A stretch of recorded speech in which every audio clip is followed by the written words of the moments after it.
So we all know the basic story of the Titanic. Mm-hmm. It hits an iceberg on its maiden voyage and sinks, killing around 1,500 people. So rather than doing a traditional chronology of the story of Titanic, I decided to just do like a round of Titanic fun facts and myths. So to do so, I made one of those like iceberg meme things. It's like Titanic.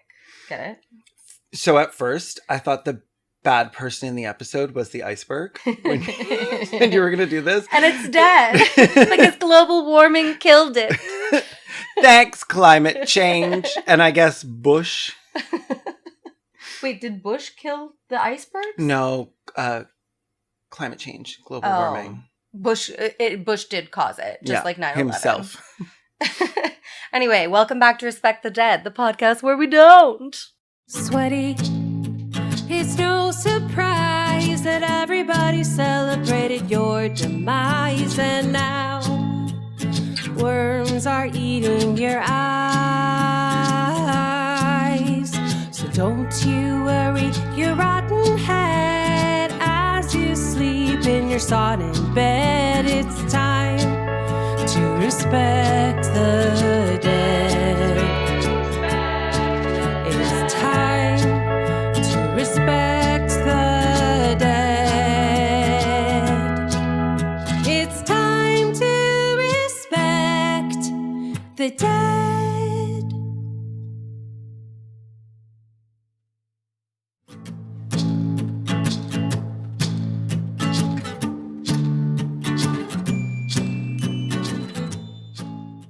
This video is sponsored by Saley. You may notice that I'm in the same room as my Canadian podcast co-host and bestie, Kaylin Conrad, in this video.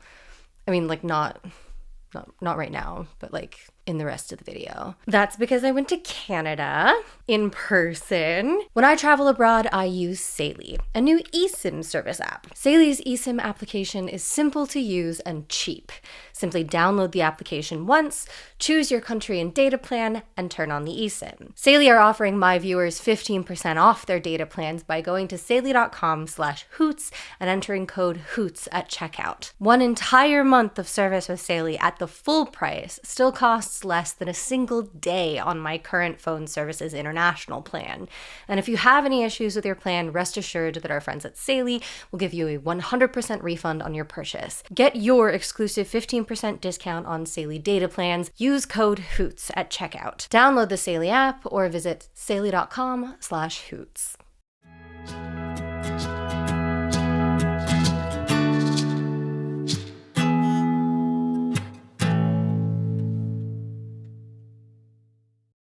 So here we are. I'm Hoots. I'm Kaylin.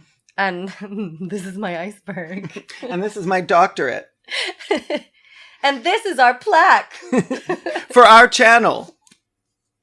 I actually can kind of see it. I could very specifically see my name.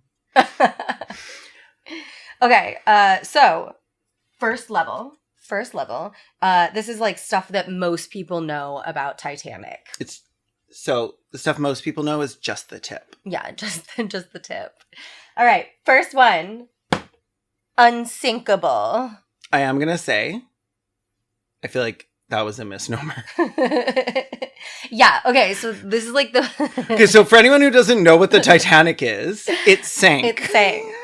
And this is like one of the most like famous facts about it. Like she sank like the first time she sailed, even though she was advertised as unsinkable. And it's like part of the whole like retelling of Titanic is like a story of hubris. Mm-hmm. In recent years, a myth has circulated that the unsinkable claim was itself a myth. But we do actually have surviving ads for the Titanic, like to book crossing, and her sister ships, the Olympic and the Britannic. They're all in the same class. And while they all use qualifier words like practically unsinkable or as far as it is possible to do, these ships are unsinkable, et cetera, I do think, like, I think that qualifies as like being advertised as unsinkable. Like the okay, qualifier if you're words. using the word unsinkable at all, I think it should be unsinkable. Yeah. Like saying that it's a myth, like they never claimed it was unsinkable. Like, well, they kinda did. Okay, Like, practically unsinkable to me still is unsinkable. yeah, virtually unsinkable. Yeah, Like, not I'm going to sink on my first time out. yeah, like literally. My first little trip. So, White Star Line's unsinkable line of marketing may have actually played a role in passengers' hesitance to board lifeboats in the early moments of the sinking.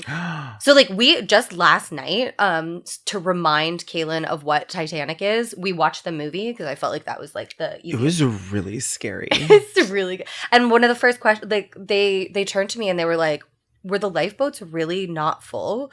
And yeah, like, especially some of the earlier ones launched in the night. One of them had as few as 12 people in them. And it was because, one of the reasons was because people were hesitant to get on board before the ship was, like, visibly sinking to them when they were out on deck because they didn't believe that it would sink. I also turned to her like 400 times throughout the movie. And I was like, what about this? Is this true? Is that a lie? Did this really happen? It's nice to have a little expert. Yeah. And I was like, some of this we're going to be talking about tomorrow. So let's just put a pin in that for now. Speaking of lifeboats, the next item on the list is that there weren't enough. The lifeboats are pretty central to the whole like Titanic narrative, like the amount of them. There were enough to hold about half the total capacity of passengers. How much more could you need? If they were filled to capacity, they could have held about half of the, like, I think it was like 2,200 people on board total. And I think people often erroneously think that the White Star Line and other passenger liners of the time were just like okay with half of their paying customers dying if the ship sank, or like that the Titanic's like presumed unsinkability is why she didn't have enough lifeboats. But actually Titanic had more than the legally required number of boats. And that's, again, not because shipping companies or maritime law were like just expected people to die or were okay with mass casualties. Even to this day, in most instances where a ship is foundering, your main lifeboat is still the ship itself. Like I worked a cruise contract once, and that was like one of the things in our safety training. Like your primary life raft is the ship. And often they're not expected to just fully sink, right? Like they're expected to like fail and stall in the water or whatever. And like, Titanic actually did. Titanic took a very long time to sink, and it was just. Well, I mean, it was like 2.5 hours in the movie. It was like it was that in real life. It was about 2 hours and 40 minutes, I believe, to sink in real life, and which is actually longer than the people on board, because the shipbuilder was on board and he perished in the incident, and he said probably like an hour and a half before we're underwater. And it actually lasted like quite a bit longer. So it was like very, very well built. And even to this day, like the point of a life raft is it's supposed to ferry you. It's supposed to be a tender vehicle ferrying you to a rescue ship. Because like if you're in a position where you are just out on the open sea in a lifeboat, you're fucked. Oh yeah, you're absolutely fucked. Like especially if you know the weather starts to turn, if the water starts to get choppy. If there's weather dead. or water. Yeah, which often there is at sea. You are in trouble. Like how, like really you got like what? A couple hours in the burning sun? Yeah. With nothing to drink, only salt water, gulls picking at your eyes. Yeah. Like and all of actually there. And I'm vegan. I couldn't even eat any of the food. You couldn't eat any of the fish or anything. Titanic's life rafts were actually equipped with a little bit of food and water. Oh, it's cute, like a snack bar. Yeah, a little snack, a little water, you know, for people. But and to this day, like life raft, if you go on a cruise, like life rafts will have like a little bit, and they'll have like a little bit of Dramamine. They'll also have, at least when I worked on a cruise ship and we were doing like safety drills and stuff, they're equipped with like a little fishing rod that is not actually to catch food. It's like if somebody's like freaking out. Oh, you give it to them so they got something to do. Yeah. I need you to catch food for us or we're going to starve. Yeah. Like, and the reason now, I mean, it's like giving a kid a controller when you're playing a game. Unplugged. And you're like, come on, help me out. Yeah. That's literally it. Like, I love that. They should just bring a controller. It's smaller. Yeah. The officer, drive this. Like they drove those submersibles. The officers were like, you're not going to want, like, they're like, you won't eat fish that you randomly catch like No, what raw the from the fuck? sea. The most you could do in a survival situation is like drink their blood to stay hydrated. But like, again, if you're in that situation, you guys are fucked. Yeah, if you're done. drinking fish blood, like count me out. Just jump overboard. Yeah, I'm done. Like, you're done. Just roll me out. The reason that we have like these that we have enough lifeboats to hold everybody on board today is obviously because of Titanic. It was like uniquely awful. Like in any kind of like emergency preparedness, there's this thing called the Swiss cheese model of like avoiding a disaster, disaster preparedness, where you have to think of it like a block of like slices of Swiss cheese. Like an individual slice of Swiss cheese has like holes in it, but ideally you have these like contingencies, and enough of them will line up so that you like nothing. There's can no pass holes through. all the way There's through. no holes all the way through. But in some freak instances, Titanic being one of them, there's room for something to pass through. And like the situation that they were in was like the perfect storm of things that would cause a disaster. They happened to be in the middle of this ice field. The last like people they'd been talking to over the radio, the like wireless radio, had turned off their, they'd told them to like shut up, and they turned off their radio for the night. The nearest people to them like couldn't get to them for like 4 hours. Like if in any other situation up until that point where a ship had foundered like that, like somebody would have gotten to them and they would have been able to pull people out of the water before they froze. Like, so one of the direct results of the disaster was that maritime law was changed, and all ships going forward had enough capacity to hold all of the maximum number of passengers on a ship. So who makes the maritime law? Does everybody agree on it? That's a good question. Who rules the there's sea? like an international, I think there's like international agreements. Okay. The same way like there's international agreements about like airspace and that. Gotcha. Okay. Like, and after Titanic, regular lifeboat drills were also mandatory. The reason now that when you go on a cruise, before you even leave port the first day, they force all of the passengers to come out and do their little lifeboat drill. That's a Titanic holdover. Oh, damn. Yeah. There was actually a lifeboat drill scheduled on the Titanic the morning of April 14th, which is the day that it struck the iceberg, but it was canceled due to bad weather. They were just like, it's optional. And I believe that like regular drills probably would have saved more lives, maybe as many as like a few hundred, because the crew members were definitely like more hesitant, which is another reason that the lifeboats were underfilled. Like early on, again, they were like politely asking people to step aboard. Towards the end, they were picking up women and throwing them into lifeboats. They were like, you're getting on the fucking boat. And they also like weren't sure like how they weren't sure if the lifeboats were gonna buckle. Like, so they were I love, had the crew never tested it themselves? Had they never done a fucking drill before they I think left? Some of them had done drills.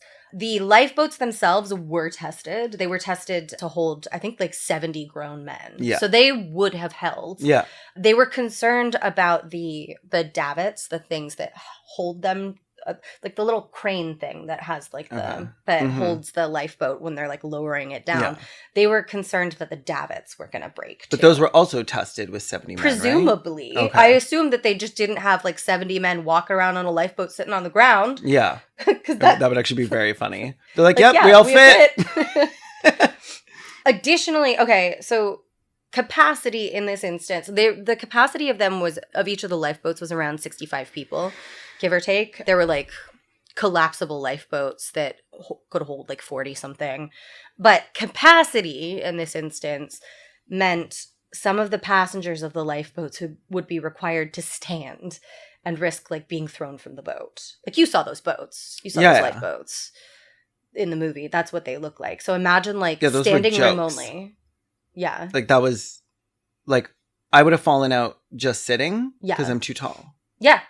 Like they're so small. Like the sides were like the level of the seat basically. Yeah. Like you might as well just be like floating on like a piece of a door. Yeah. I like honestly I can't I don't remember if I put this in my notes or not, but like throughout the night like several of the lifeboats were flooded.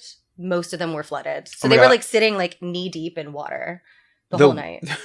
I would have been like, oh, come on. A second boat I was on tonight? Yeah.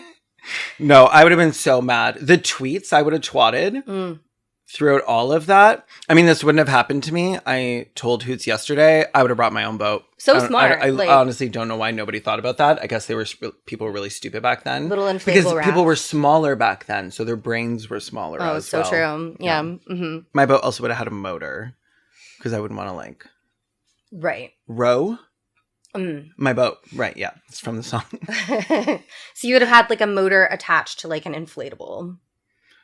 Oh, yeah, that's actually smarter. Inflatable. Yeah, because then you could. I was just going to bring a full-ass boat. You could pack it really easily. No, you could put it in you could put it in your carry-on luggage. Oh, absolutely. Yeah. However, another one of the, I think, like pervasive, not myths, but like ideas about the Titanic is like that if there had been more lifeboats, everyone would have lived, or most people would have lived.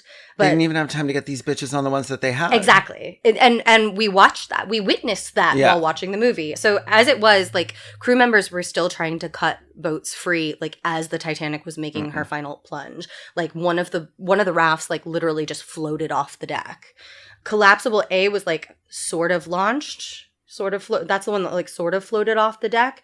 And Collapsible B, like, fell onto the deck upside down. And kind of floated away unlaunched.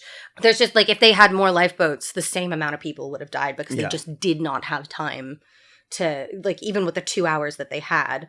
Over the course of the evening, around 30 or so people used the overturned collapsible B as, like, a flotation device. Like, they couldn't flip it?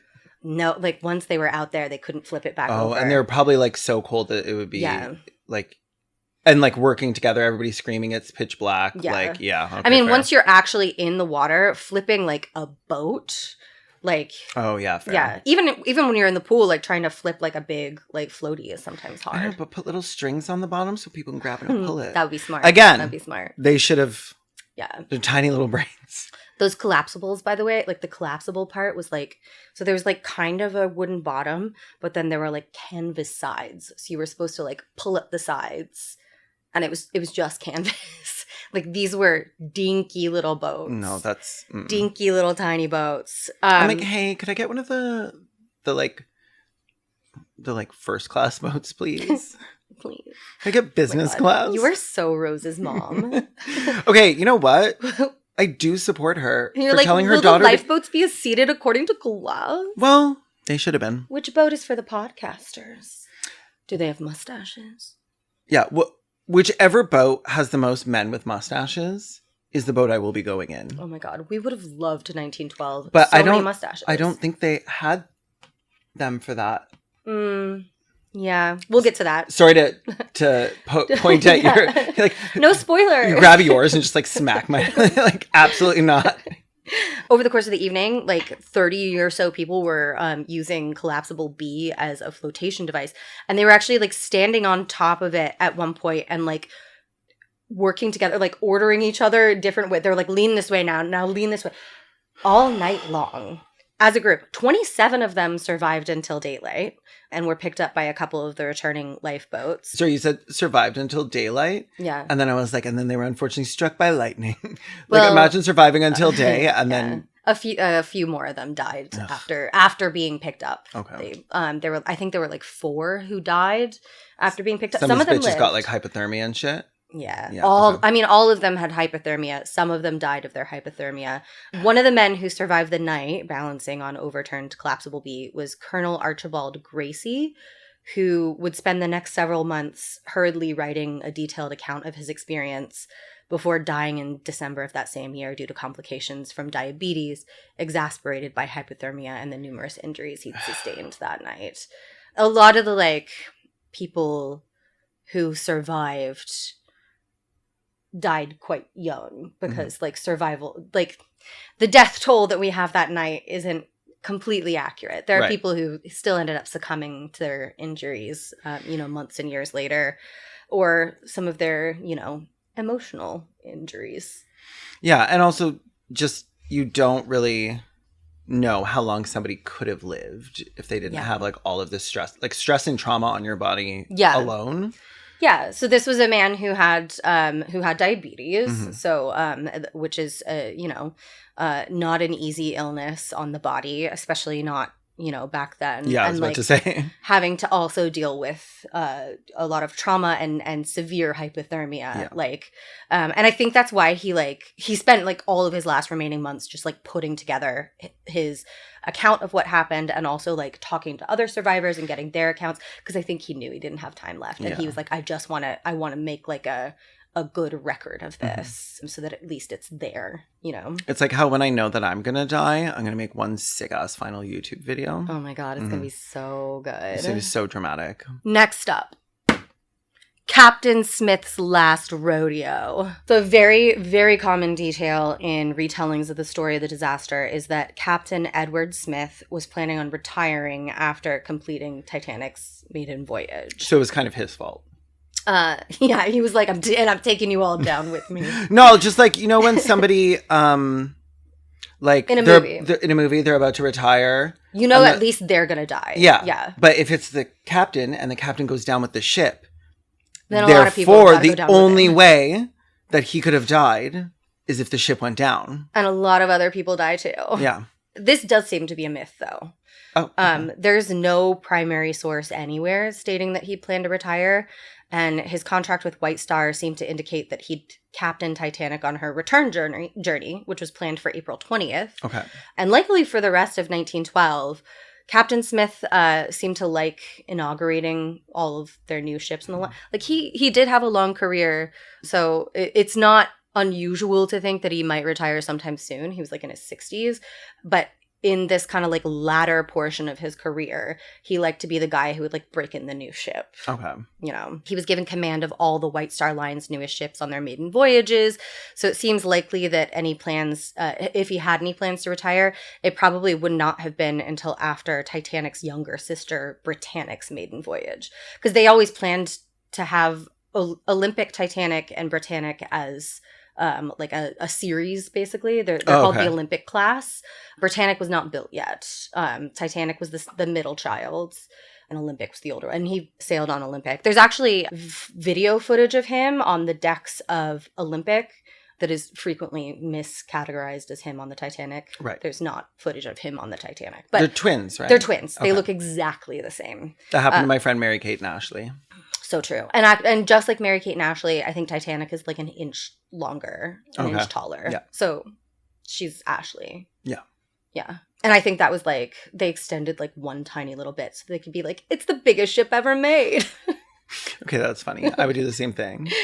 Next up, women and children first. Famously, the order given by Captain Smith for the practice of filling the lifeboats and why women and children were so overrepresented among the survivors is women and children first. It's DEI. Yeah, it was DEI.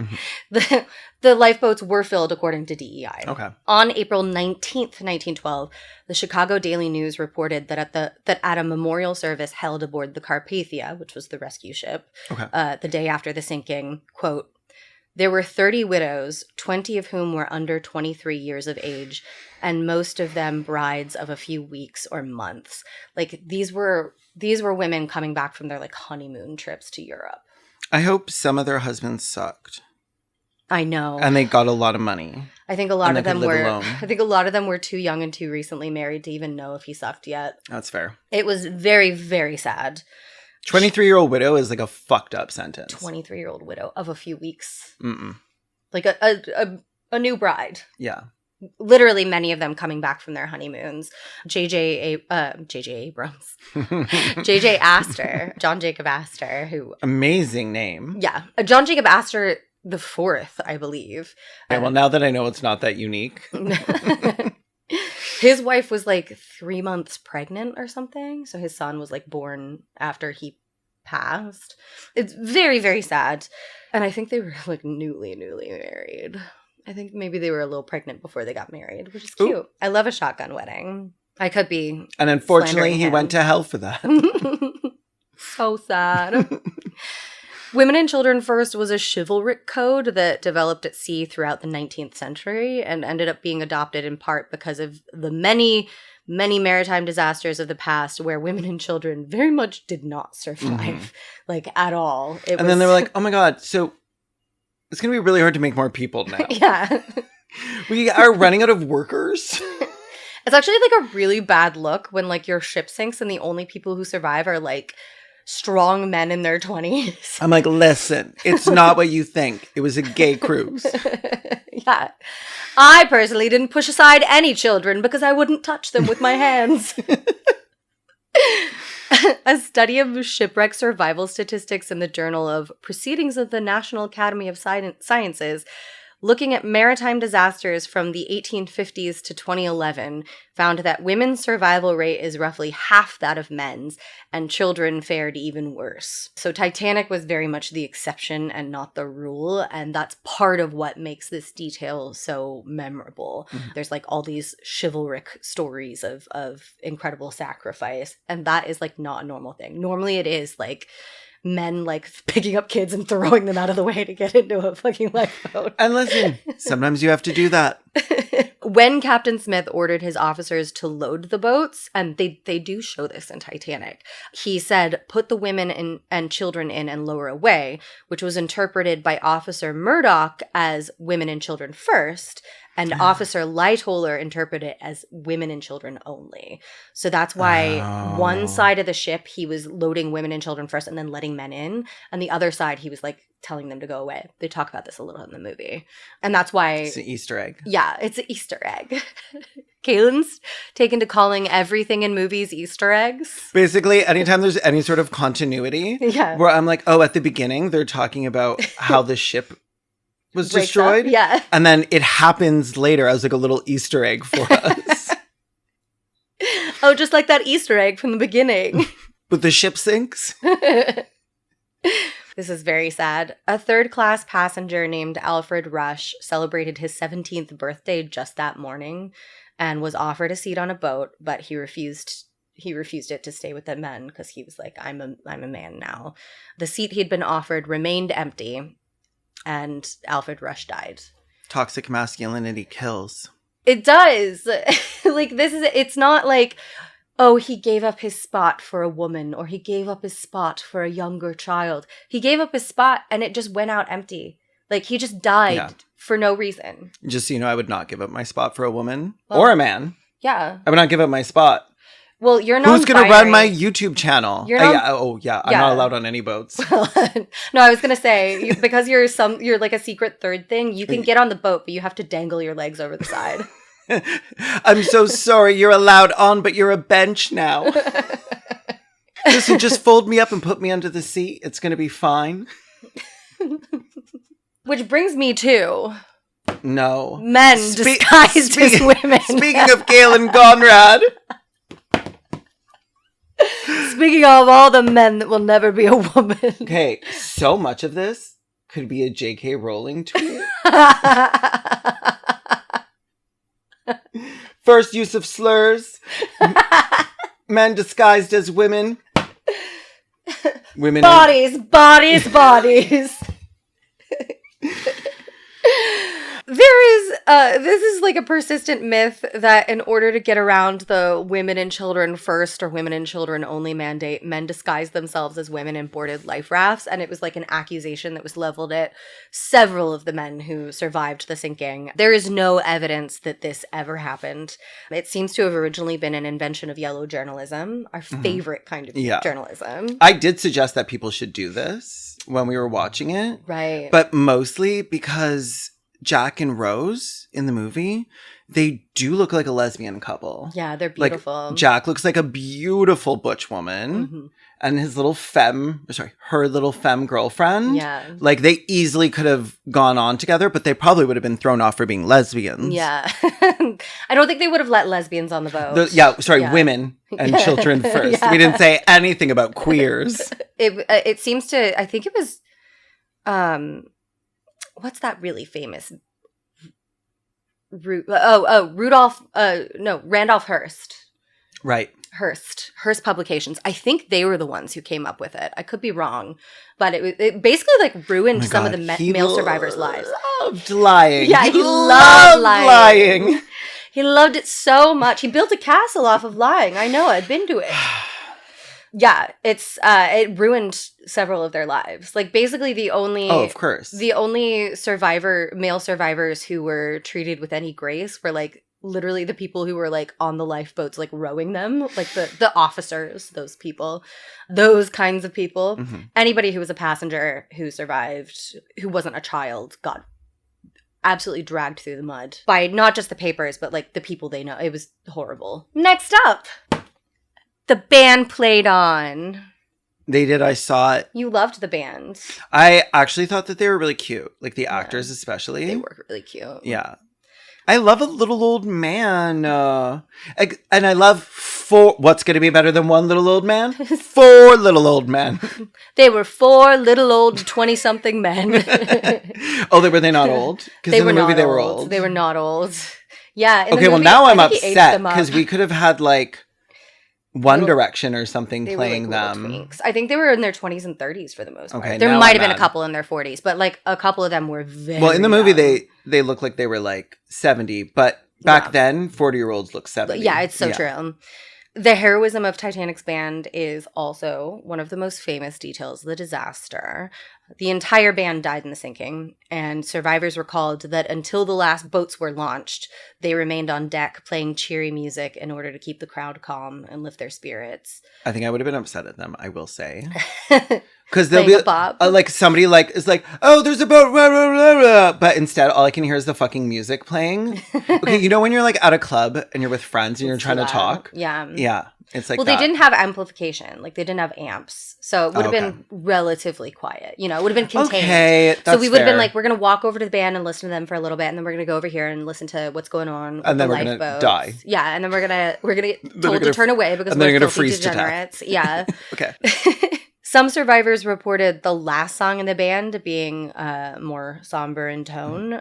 Either the hymn "Nearer My God to Thee," which is what they play in the movie from Ethel Cain's Perverts. Ethel Cain wrote it, yeah. Mm-hmm. Ethel Cain's, you would pick you would request an Ethel Cain song for the last song, wouldn't you? You wouldn't pick something from Perverts, though. No, House in Nebraska. Oh, yeah, of course. Yeah. Very similar in tone to Nearer My God to Thee. Or Waco, Texas. Mm-hmm. Oh, yeah. Because that's longer. Oh, you know?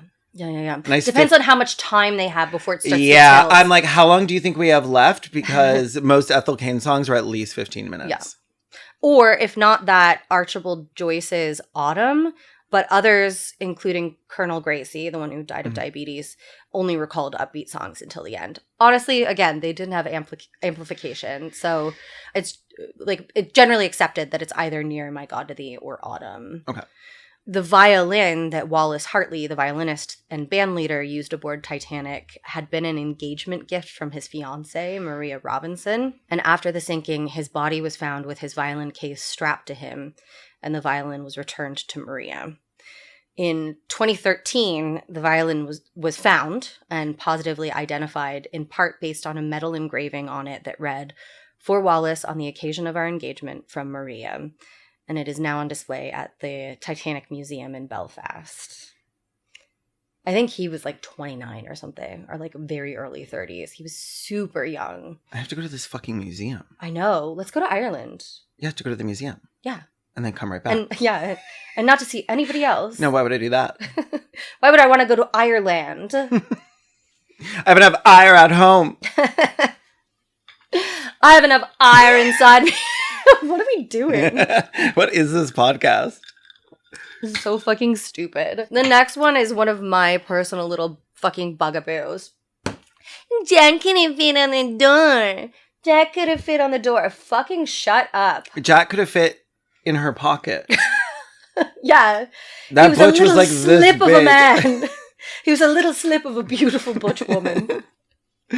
Okay, so this references the 1997 movie, which we've been talking about almost exclusively through this whole thing. As if it was a documentary. As if it was real. It basically was. So, Jack Dawson, Leonardo DiCaprio's character, dies of hypothermia. Spoiler alert. Also known as Ruby Rose. Ruby Rose. Jack Dawson, played by Ruby Rose, yeah. dies of hypothermia. Sorry for the spoiler. On the door, holding it. Yeah. Chapel Roan. Sacrificing himself for Rose DeWitt Becketer, played by Chapel Roan. And I just have to say, first of all, you fucking morons. It's not a fucking door. Look at that. It's not a door. It's like a piece. That's a chunk above the door. It's a sculpted piece of door frame. Yeah. It's actually based on like a real, like obviously that's the real photo above, and then that's her floating on it. It's based on a surviving piece of wreckage that like floated up. Yeah. So like the door is here. Yeah. The door is underneath. And then this is the decorative door frame above it. It's like a piece of wall. Yeah. That piece is actually on display at the Titanic Museum in Halifax. Oh my God, we should go to Halifax too. Okay. That's so close. It's in the same country as you. Right? Yeah, it's Nova Scotia. Yeah, hold on. I'm having a thought that hurts. So, did James Cameron go to the museum? Oh, James Cameron's been to every fucking museum. And see this little piece and decide to incorporate it? Like, He was that's like, how it... Yeah. Because I'm like, why would they have it in the museum if they made up this whole part? I'm like, no, Kaylin, it feels... No, you know this one. That's backwards. Yes. And he scaled it up a little bit so that it could fit her. And I guess he should have kept it smaller so that people wouldn't be fucking petty for or scaled all this it time. up so Ruby Rose could have got on. Well, his response to all of this is like, if everybody's saying that he could have fit on the door, then I should have made the door smaller. Yeah. Because like the whole point is that he dies, right? We're supposed to feel the loss of him the way they felt the loss of the past. And like his sacrifice is supposed to like represent the sacrifice that a bunch of men made for women. Also, the issue isn't one of space, it's one of buoyancy, which is directly addressed in the movie. You saw that, where he tries to climb on and it starts to flip over. Yeah. Also, okay, anyone who hears this usually responds that there's like a Mythbusters episode about it. And I went and rewatched it because I was like, I remember it being like a busted that was like a little bit of a cheat. And it was, because they took her life jacket, to get it to work, they took her life jacket off and they tied it around it underneath to give it extra buoyancy. Oh, so they were like, they could have done this. Yeah, these two teenagers who were probably too stupid to think of it to begin with. And also like, they'd spent 2 hours submerged in cold water. Why do you think that they're going to be able to tie... Yeah. Also, why do you think the ties are long enough? Like, your ties are long enough, but how do you know that theirs are? He didn't even have a life jacket. They only had one. Yeah, they only had one. And I believe the Mythbusters episode, they also only had the one. Like, they did make him have one. But it would be insane to have it long enough to go around an entire chunk of wall. I know. It's supposed to fit around a lady. I don't know that Mythbusters actually designed their... life jacket to be exactly the same as the one from Titanic. We should watch. That's insane. We should do a Mythbusters on the Mythbusters. Sorry to like to break any hearts out there, but also sometimes Mythbusters sucks. Like sometimes it is wrong. It feels like a lie. Yeah. I've always thought that they were lying to me. They cheat on busting a lot of these myths. They even redo some of their own tests because they know that some of their tests are like a little cheated like, for TV. Whichever one is going to get the most attention, let's do that. Yeah. I'm just assuming. Don't sue me. Allegedly. None of my opinions are my own opinions. Also, like, just my last little PSA on, like, Jack could have fit on the door. If you're still saying Jack could have fit on the door in 2025, I need you to find something else to talk about. Like, it's boring. It's real boring. Yeah. So with that, we've reached the end of one section. Should we take an ad break? Yeah. Oh, yeah. We definitely should take an ad break. We need ads.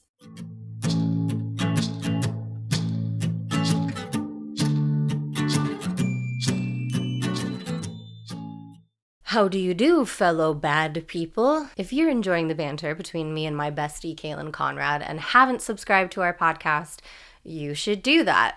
Because it's this. It's literally this. My Titanic iceberg video is a special edition of our comedy history podcast, Respect the Dead. Each episode, we explore the history of a different dead person or thing, and we laugh and laugh. And it's a victimless crime because dead people famously can't hear you making fun of them. Respect the Dead is available on all your favorite podcasting apps. And if you like looking at our silly little faces, video episodes are available on Spotify and YouTube. Here's a clip from an episode now. And doing a podcast on dead people means that when someone dies, I hear about it pretty much immediately. I imagine there are times that I've been texted about the death of a celebrity before their extended families even know. And this is never more true than when a notable person dies, but their notoriety is tied to them being kind of a piece of shit when they were alive. And that's the case with today's subject, who is a cheater, a racist, a juicer, an abuser, an alleged sex offender, and equally, worst of all, a drag queen. That's right. Today we're talking about the WWFE's Hulkamania Hogan. The Amania is silent. Welcome back to Respect the Dead podcast, where we don't. Aww.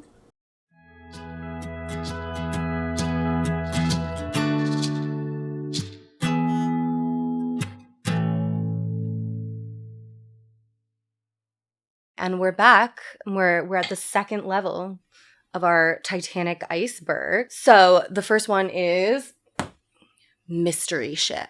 Many reporters reported... Reporters love reporting. Many survivors reported seeing the lights of a ship in the vicinity of Titanic when she sank, fueling hope that like rescue was nearby. But it was a ghost instead, I imagine. Most scholars think that this was likely the SS Californian, which was trapped in an ice field around 20 nautical miles away. Okay, why didn't they take another route? Everybody's trapped in this ice field. Well, this is something that we do now as a result of the Titanic sinking. It's like we kind of try to avoid ice fields. Seems like we could have done that back then, but... Yeah.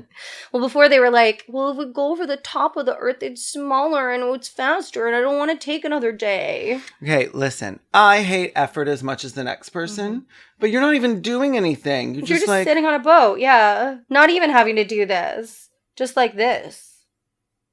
See, that's easy. Yeah. I do that all the time. Me too. I'm constantly just sitting perfectly still. Californian's wireless operators had actually been in communication with Jack Phillips, the Titanic's on-duty wireless operator, earlier that evening. Phillips was... They called him on the cellular? Kind of. You know, the little boop, boop, boop, boop, boop, boop, boop, boop. That thing. Yeah. That's the Marconi wireless, the like little... So they were on that. And Phillips was busy clearing a backlog of passengers' messages with the wireless station at Cape Race, Newfoundland, when he got several messages transmitted from Californian warning of the ice field. Okay. Being like, hey, we're trapped in an ice field. Look out for the ice field. There's a big ice field. By the way, ice field. And Phillips is busy being like, hey, Martha, how are you? Like, what are you wearing? ASL. Love, James, or whatever, you know? And Phillips sent a return telegraph to the Californian that said, shut up, I am working Cape Race. And shortly after, Californian's operator Cyril Evans turned off his radio and went to bed. A few minutes later, Titanic began sending the first of her distress calls. Oh my fucking God. Literally minutes apart. One of the other theories about the identity of the mystery ship is that of a Norwegian seal hunting ship called Samson, engaged in illegal seal hunting. This seems much less likely, but I remember like back in 1997 when I was in like the first grade, I had heard of this. Okay. And I thought it was true. It's based on the testimony of Hendrik Bergethen Næss.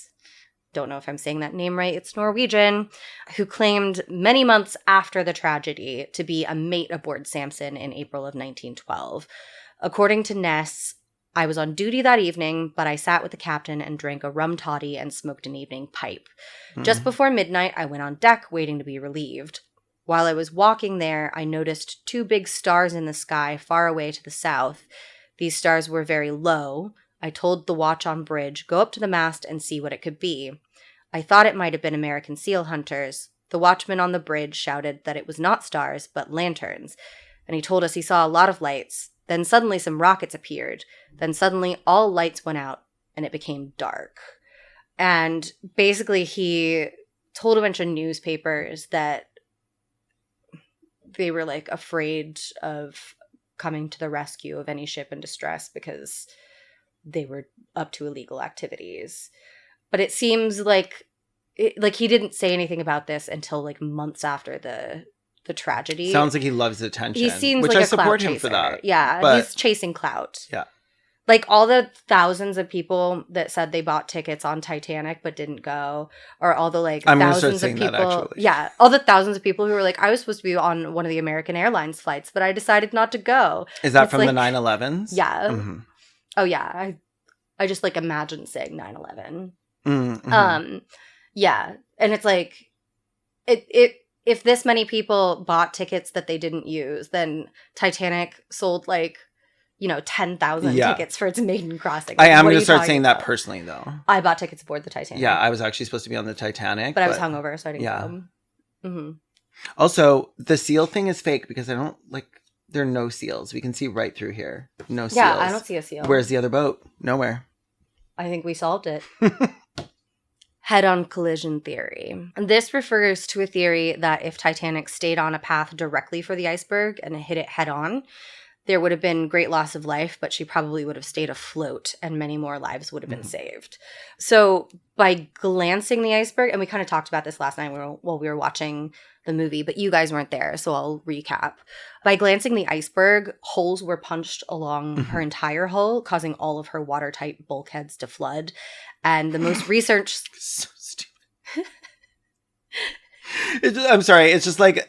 Literally everything that could have gone wrong went wrong. Yeah. But it feels like you should prepare for that by having the world's smallest little bulkheads and then like a second layer of other bulkheads in between them. But they didn't. Like an ice cube tray. But two of them. The most recent research suggests that the fatal hole in her hull was actually smaller than an A4 sheet of paper. Which is much smaller than an iceberg. Yeah. Much smaller than an iceberg. There have been, like, recent... Like, a lot of people have built, like, computer simulations to see, like, what would happen in various, ways of this playing out. And, like, there have been several that have shown her hitting head-on. And, like, the whole front gets crushed. Like, hundreds of people would have died. But the bulkheads, like, she could have taken up to 4 of her watertight compartments being... flooded and still stay afloat, and 5 flooded. And that's it. Like, if she had hit directly from in front, it's unlikely that the watertight compartments further back would have flooded. It just, anybody at the front of the ship would have been crushed. Ship would have been fucked, but they would have had enough time for the whole ship as a lifeboat to be a ship.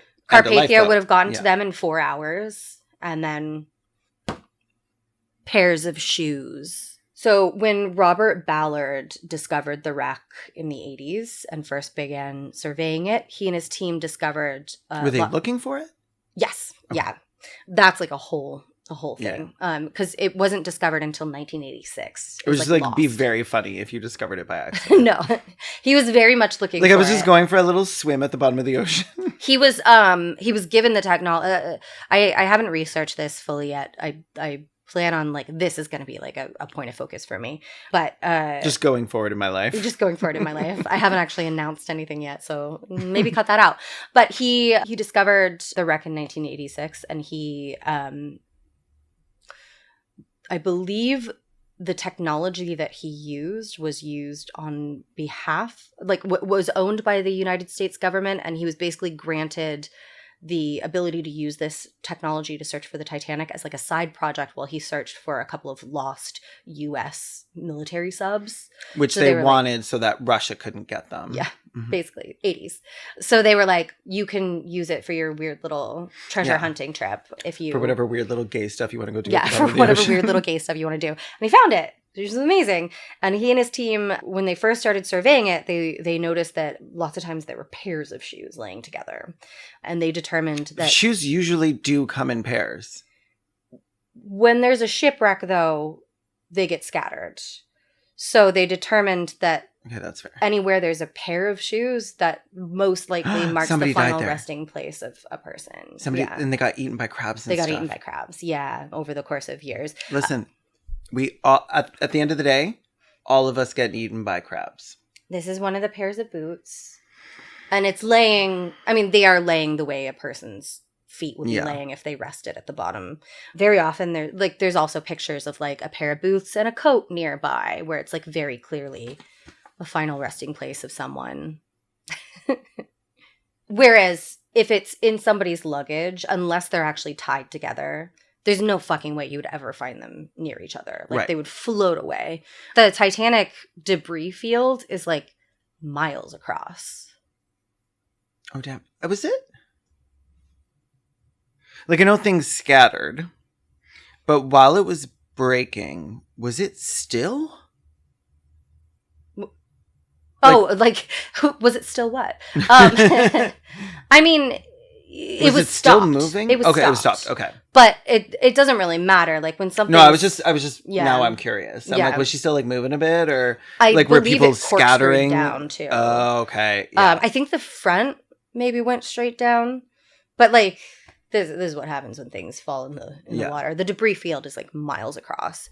And there's, like, a current and stuff, too, I've heard of. Yes. Mm-hmm. Totally. Federal Reserve theory. A number of celebrities and powerful people were aboard Titanic. And a number of them perished during the sinking. Most notably, for this conspiracy theory, John Jacob Astor IV, J.J. Astor. John Jacob Jingleheimer Schmidt. Yeah. Benjamin Guggenheim and Isidore Straus. J.J. Astor was, like, the Nepo baby heir to a real estate dynasty who... Landlords? Well, he really wanted to be a writer.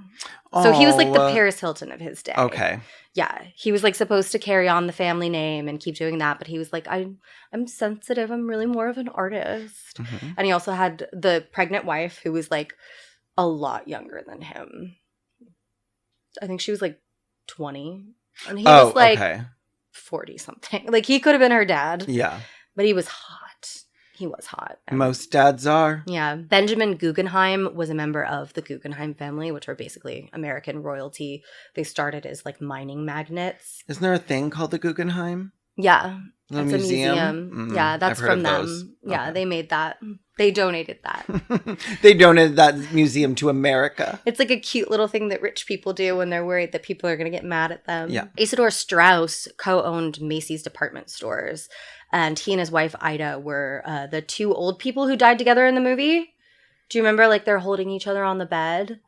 Oh, no, I don't see old people. Oh, okay. Well, if you watched the movie and you saw the two... do. Yeah, the two old people spooning on the bed because I was like, I would have been fucking. And you were like, oh, I don't think he can fuck. Yeah. That was them. They were real people. This conspiracy theory, the Federal Reserve theory, has unfortunately gained a little bit more popularity recently in the wake of the Titan implosion. That's the little submersible. Rich people keep dying down here. Yeah. It's basically either that JP Morgan or the Rothschilds or just the globalists orchestrated the sinking of the Titanic in order to kill those three men because they opposed the foundation of the Federal Reserve or any kind of central bank. Like, you know how, like... Listen, there are a lot of easier ways to kill three men than to invent icebergs. Yeah. And then go back hundreds of millions of years and plant them in the ocean. Yeah. You know how, like, right-wing people are, like, super into gold? Mm-hmm. That's this kind of shit with the Federal Reserve. Yeah. Yeah. So it's, like, it's something that's always been, it's a conspiracy theory that's always existed, but it's, like, definitely picked up some traction. Right-wing men love gold. Right-wing women like rose gold. And both are extremely tacky and not worth as much as you think. I'm going to hide all my rose gold jewelry after this. That's okay. You should. A little shame is healthy. Right-wing people also love anti-Semitism, and there's, like, a little bit of that cooked up in this. Yeah. Well, the second you said Federal Reserve theory, and I was like, how anti-Semitic is it? Oh, she mentioned a bank. Like, on a scale of 1 to Nazis. Pretty Nazi. Okay. And after the Titan implosion. No such creature. And after the Titan implosion, sometimes the people who believe in this conspiracy theory will say that the Titan was intentionally destroyed in order to cover up the evidence, which is like... Oh my God, that's so smart. It's so fun. It's like the most fucking brain dead detail. Like, you destroy the Titanic, but the evidence is still on there, and you didn't think anybody would be able to go down there and find that because we didn't have the technology except of all the times that then. We did. Well, but you didn't have the technology back then when they destroyed the Titanic. We wouldn't have known that you could go down there and check out the Titanic, right? So then you had to destroy the Titan submersible. Titan wasn't the first submersible to go down there. Oh, well, yeah, but what does that have to do with... We've been down... It's like the most studied wreck in history. All the other visits were faked, like the moon landing. Oh, okay. Yeah. That makes sense. That makes sense. That makes sense. Obviously, there's no evidence that Titanic was deliberately sunk. But there's not... Unless they're hiding it. Well, I was going to say... Unless she did it on purpose. Yeah. She could have moved her fuck out of the way. She's not even tied to it. Look at her. She could have just floated right out of the way. No, because people always expect women to move for them. You know, actually, that's very fair. Like, no, actually, for once, I'm going to stand where I am and you can move your ass. Yeah, how about that? How about that? There's also no evidence that Guggenheim or Strauss ever opposed the Federal Reserve. Like, Astor was actually like in favor of it. That was actually really funny. He'd like written letters in favor of it.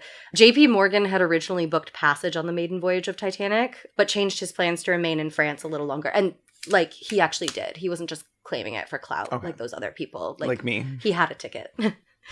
But he changed his plans to remain in France a little bit longer because France was like changing some of its laws regarding the export of fine art to the United States.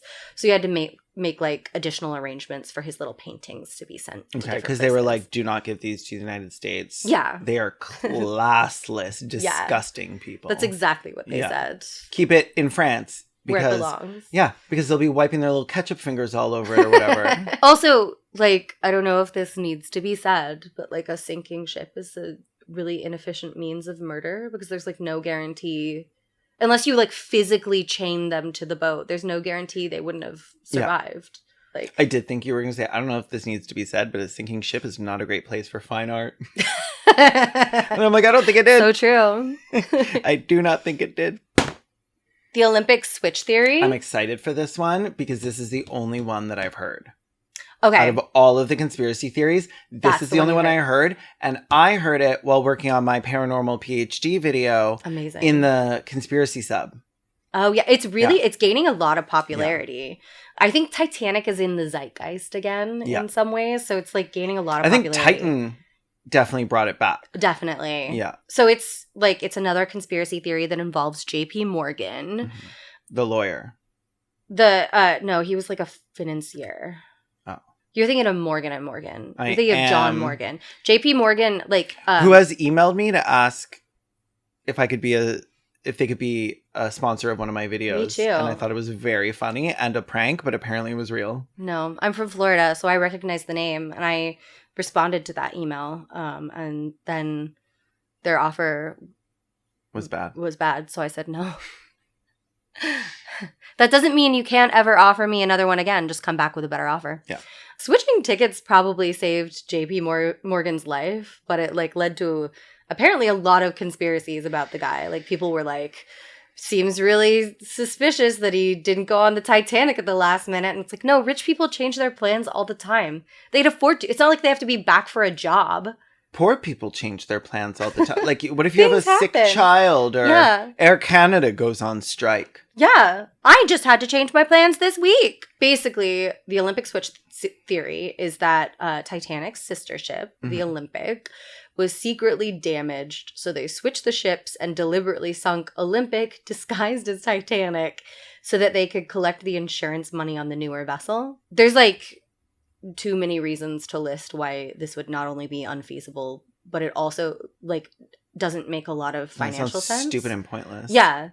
Titanic cost $7.5 million to build, but it was only insured for up to $5 million. So the difference between collecting the insurance on Olympic or Titanic would have to have been more than more than a $2.5 million loss.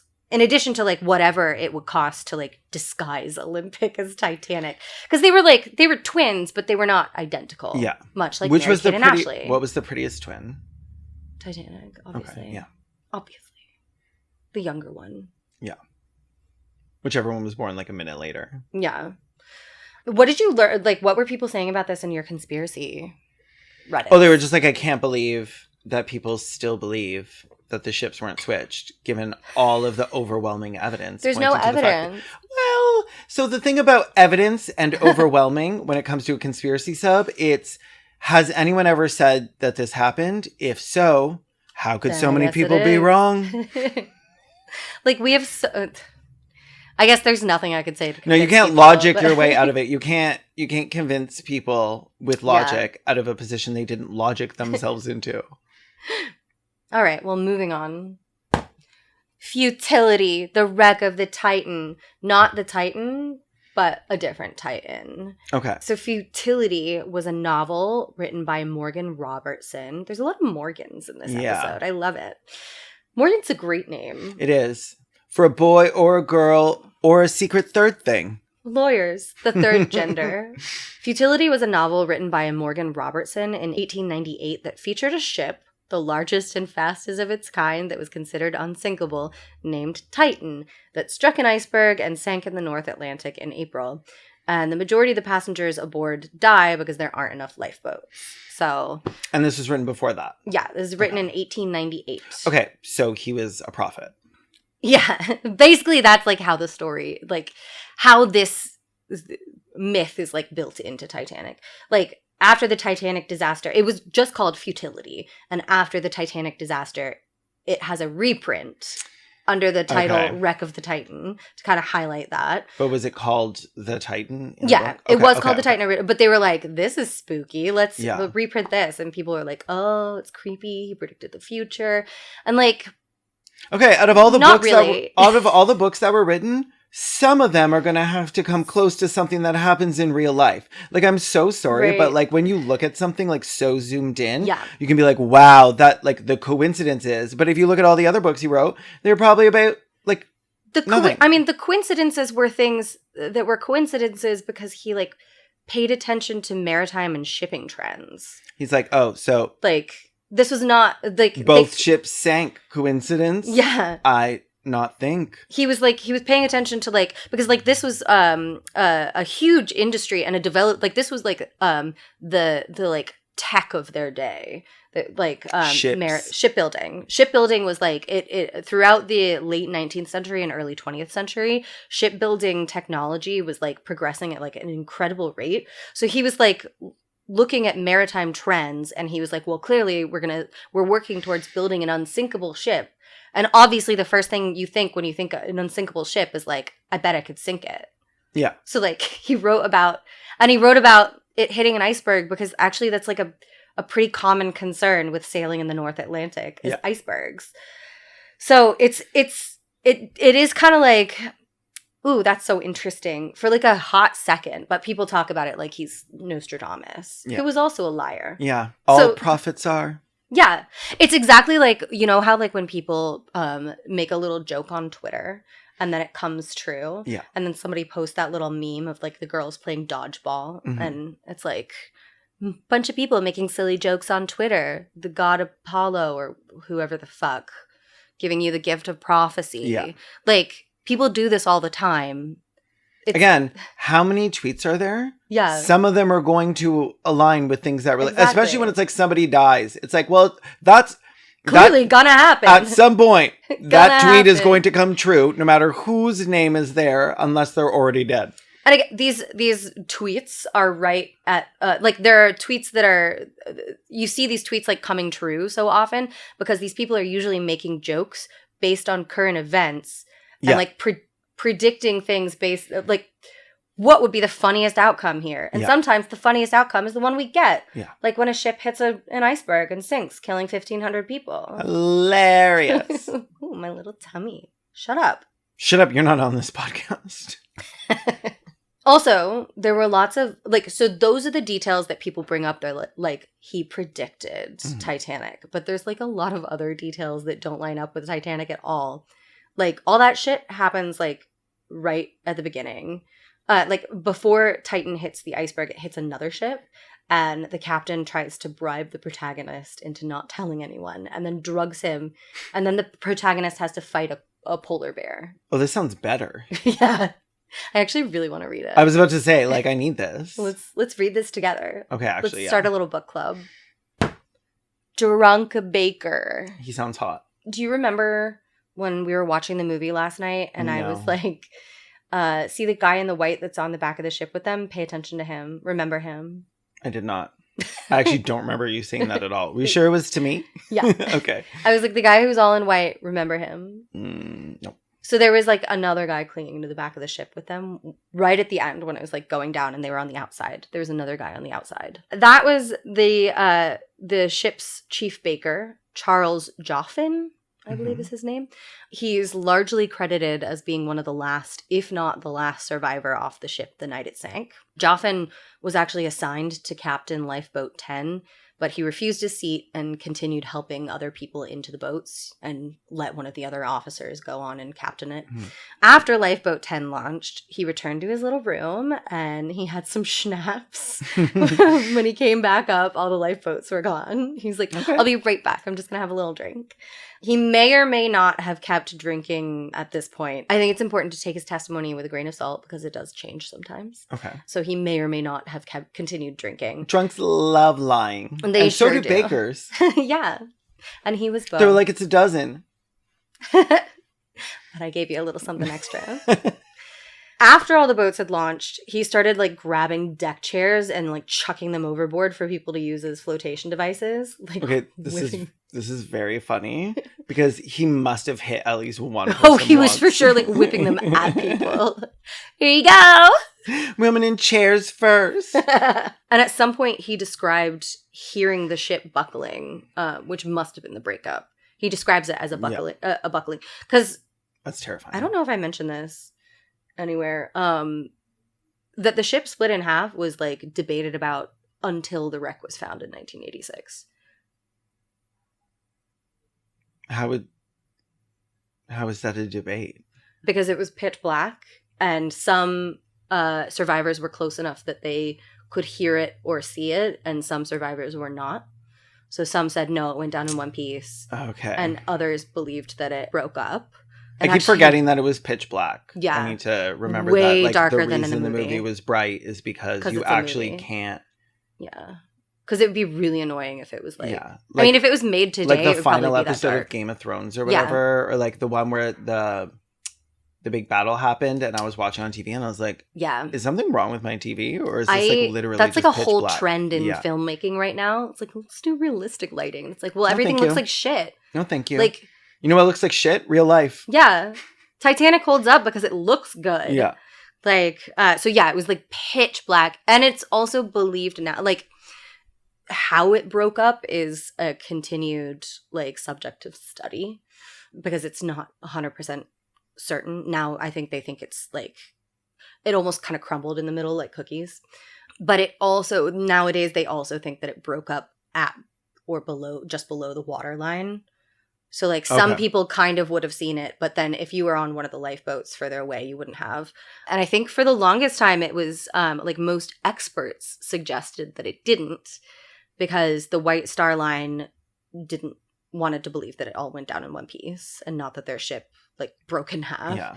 Like, not just unsinkable, but you can snap it in half like a Kit Kat. Yeah. Yeah. And also, most of the people who saw the breakup or claimed that it broke up were either women or poor people. So those are the two people I never believe about never ships. Trust them. Never trust them.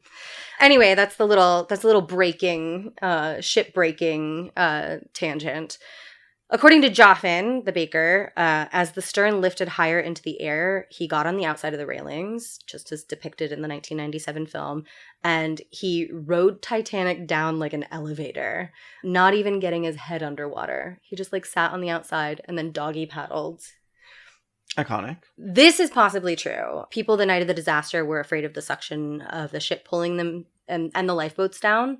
But as it turns out, there really wasn't actually that much suction created by the ship. Okay. But in other statements, Joffin claimed to have jumped from the ship when she began making her final plunge. So I think in the inquiries, I believe it is, that's where he said, like, I got wet up to my neck. Like, my hair might have gotten a little bit wet, but my head didn't go under. Okay. And then in others, he claimed he jumped, which he was wearing a life vest, so, like, maybe he still didn't get his head wet. Yeah. Joffin then claimed that he treaded water for 2 hours before spotting the overturned collapsible B and sort of half pulling himself onto it until they were rescued by the Carpathia. This is almost certainly not true because hypothermia was killing most of the people in the water after about 40 minutes. So he credited the alcohol with keeping him warm. It's not. But yeah, alcohol actually causes you to die of hypothermia faster. I was about to say, the warmth that you get is not warmth. No. Like, that is not. It's because your blood vessels are dilated, and it actually causes blood to go away from your like major organs and into Well, yeah, but people are like, oh my God, I finger. just drank some vodka and it burned my throat. It must be so warm. Like, that's actually, no. No, that's alcohol. It's because it's poison, sweetie. Yeah, it's poison. But even like the like beer coat that you feel like when you have like a drink in the winter and you're like, oh, I feel warm. It's because it's redirecting blood away from your major organs and into your fingers and stuff. So you feel warm. Yeah, because it's like, get this poison away from my major organs. But it'll kill you faster. Mm-hmm. Like, it's definitely not the alcohol. The water that night was around 29 degrees or negative 1.6 degrees Celsius. Mm-hmm. Thank you. 29 American degrees. Mm-hmm. 29 freedom degrees. 29 degrees freedom. And negative 1.6 degrees Canadian. Mm-hmm. So a lot of people actually just kind of went into shock as soon as they hit the water. So I think it's probably likely that Joffin was like just tipsy enough that he didn't feel the cold as intensely and maybe didn't go into shock. But I don't think he was drunk enough that he went. Obviously, it wouldn't have. Like if he was drunk, he would have had hypothermia faster. And I think he might have felt like he was swimming for 2 hours, but it was probably like 20 or 30 minutes before he came upon the boat. And then he might have remained clinging onto the raft for several more hours with his legs still in the water. Because he said at first when he came upon the overturned boat, they were like, don't get on, you're going to tip us over. But with his vital organs kind of like lifted above the water line, he managed to survive. Okay. I believe we've made it down another level. Okay. Should we take a little break? Yeah. Okay, let's get an ad for drinking and baking. Oh my God. Booze and bread. My two favorite bees.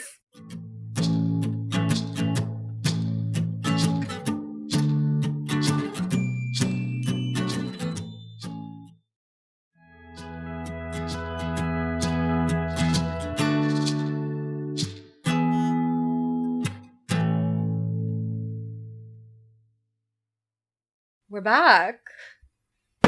We're on to the lifeboat found a month later. So sometimes I see people share this detail on social media. Just like a bunch of skeletons floating around in a boat. Yeah. Like, did you know that a lifeboat wasn't found until a month later? No, and I still don't. It's technically true. Okay. There was a lifeboat found a month later with 3 corpses in it. So that's collapsible A. It was found floating about a month later, but they weren't like survivors who like starved or whatever. They were never alive. Yeah. These are people who died that night. Okay. So the rest of collapsible A had been rescued, and the 3 bodies in the boat were people who died during the night. So they didn't take them because of how they were dead. Yeah. They transferred them to another lifeboat and then onto the Carpathia. And when they boarded the not to another lifeboat. They just transferred them onto the Carpathia. And when they boarded the Carpathia, they decided to just leave the bodies in the boat rather than try to bring them aboard and then bury them. I was going to bring the bodies, but then the Carpathia said they already had plenty of food for us. Yeah. So it was found later on one of the recovery missions. And this is just like, it annoys me whenever it comes up because people try to present it in a misleading way. Yeah. Like this horror story. And that just didn't happen. The horror story was like all the rest of it. Yeah. Like, surprisingly, you do not need to exaggerate how horrible this... It's actually scary enough. this mass death event. Yeah. Was. Yeah. Locked gates. We talked about this last night. This pissed me off. Yeah. Almost every adaptation of the disaster, like every movie, shows White Star employees locking third-class passengers in the lower decks. This never happened. And the gates that were normally locked to prevent class intermingling were only waist high.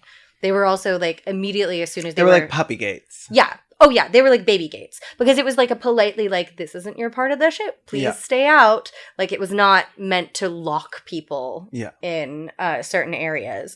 It's like having stanchions with the little velvet ropes. Literally that. It's like, listen, I know you can climb over it, but it's polite if you don't. Right.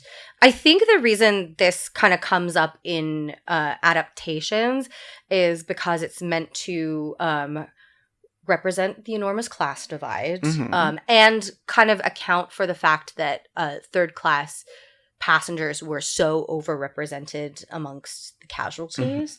So third class is overrepresented in the casualties for a number of reasons. None of which, more of them?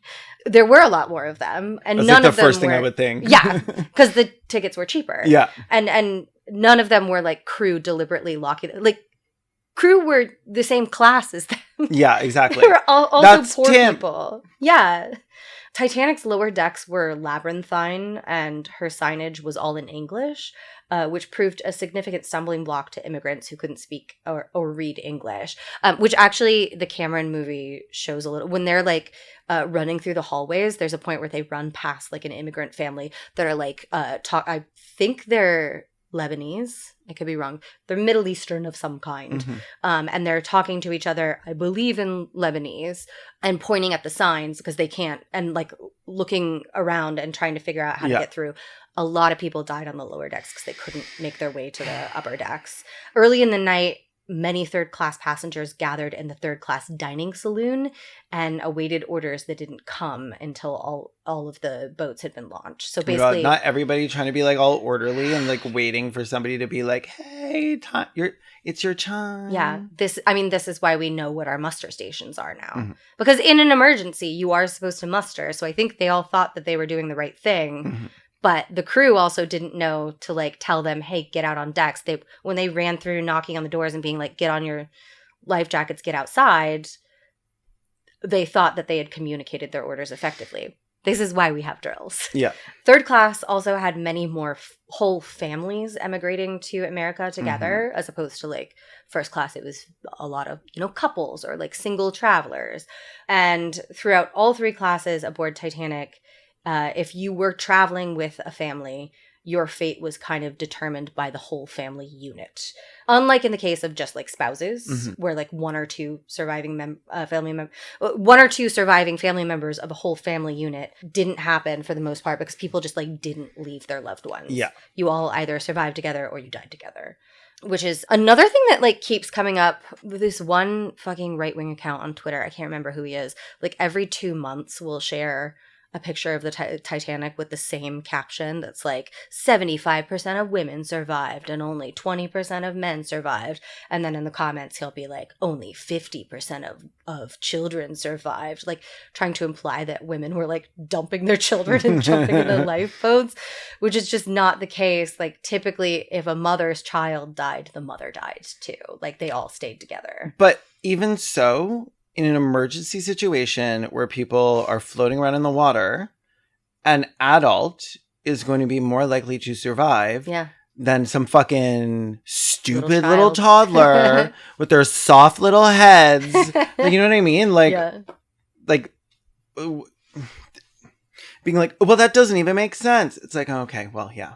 It's a right-wing account on Twitter. It's a right-wing account on Twitter. It's probably a toaster. Yeah. Well, he keeps posting the same thing every 2 months, so I think so. I think it's just like an automatic. That's so sad. Setting up your little scheduled tweets to tweet about the Titanic. That could be me. Didn't Ben Shapiro have like on the same day every year tweet the same super cringe? I don't believe that he scheduled that, though. I believed he woke up and made the same joke. It was about Mother's Day. It was like Happy Birthing Person Day or whatever. You know what? From now on, every Mother's Day, I'm going to tweet, what about Father's Day? Why don't we have one of those? Oh my God, that's when so they're cute. like, when's Veterans Day? And it's like, well, there's like 8 of them plus a whole month, bitch. Actually, I'll also do that on Father's Day. Be like, what about Mother's Day? What about Mother's Day? That's cute. Why don't we have a day for gays? J. Bruce Ismay. J. Bruce Ismay was... sounds like pig Latin. No, hold on. I know this one. Do you remember him? No. The guy that got on the boat, the lifeboat. Yes, I do, because he looked very upset. Yeah. He was like, people are going to be really rude about me surviving. Yeah. So J. Bruce Ismay was... He was the first man to ever be canceled after Jesus. So true. He was the chairman and managing director of White Star Line, and he was a survivor of the sinking. He was the highest ranking survivor of the sinking, and oh boy, did that ruin his life. No, the way I would have been like, boop, just jump overboard. Like a little backflip off. Be like, oop. Well, that's basically what the captain did. I would have been like, He's like, well, I'm not getting out of this name's one. B. Druce Drismay. and I am not from this ship. Yeah. As the highest ranking White Star employee who lived, he was raked through the coals by the media, and pretty much every fictional depiction of him he's been like the de facto villain of the Titanic narrative. I mean, he did fine in Titanic, 1997. Ooh, it's still it made him a villain for sure, because he's depicted as like telling the captain to like speed up and stuff, which he never did. I missed that. I did not remember that was the same man. And he's the one who's like, I have man blindness. He's the one who's like, Freud, is that a passenger on the ship? Oh, okay. I honestly thought he was iconic.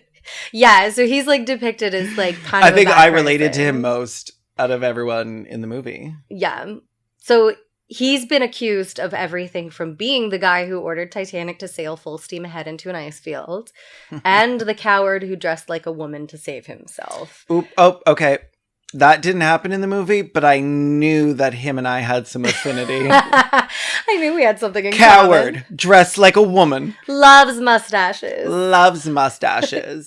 In reality, survivors reported that Ismay showed incredible heroism the night of the sinking, helping passengers into boats and only boarding collapsible sea himself near the end when there was no one else near to take a seat. Like, he really hung on until like the very end. He was helping people and the last boat, he looked around and he was like, nobody's here. Okay, I'm going to get in. And even like the American Inquiry, and I think the British Inquiry as well, they found like, they were like, you behaved with incredible heroism. Didn't matter. Ruined his life. Oh, no, absolutely. No, it didn't. Facts don't matter. No. Like, when people decide that they're going to hate you, you know, they were bringing up a screenshot of every tweet he ever every time Titanic got brought up. Feelings don't care about your facts, as I always say.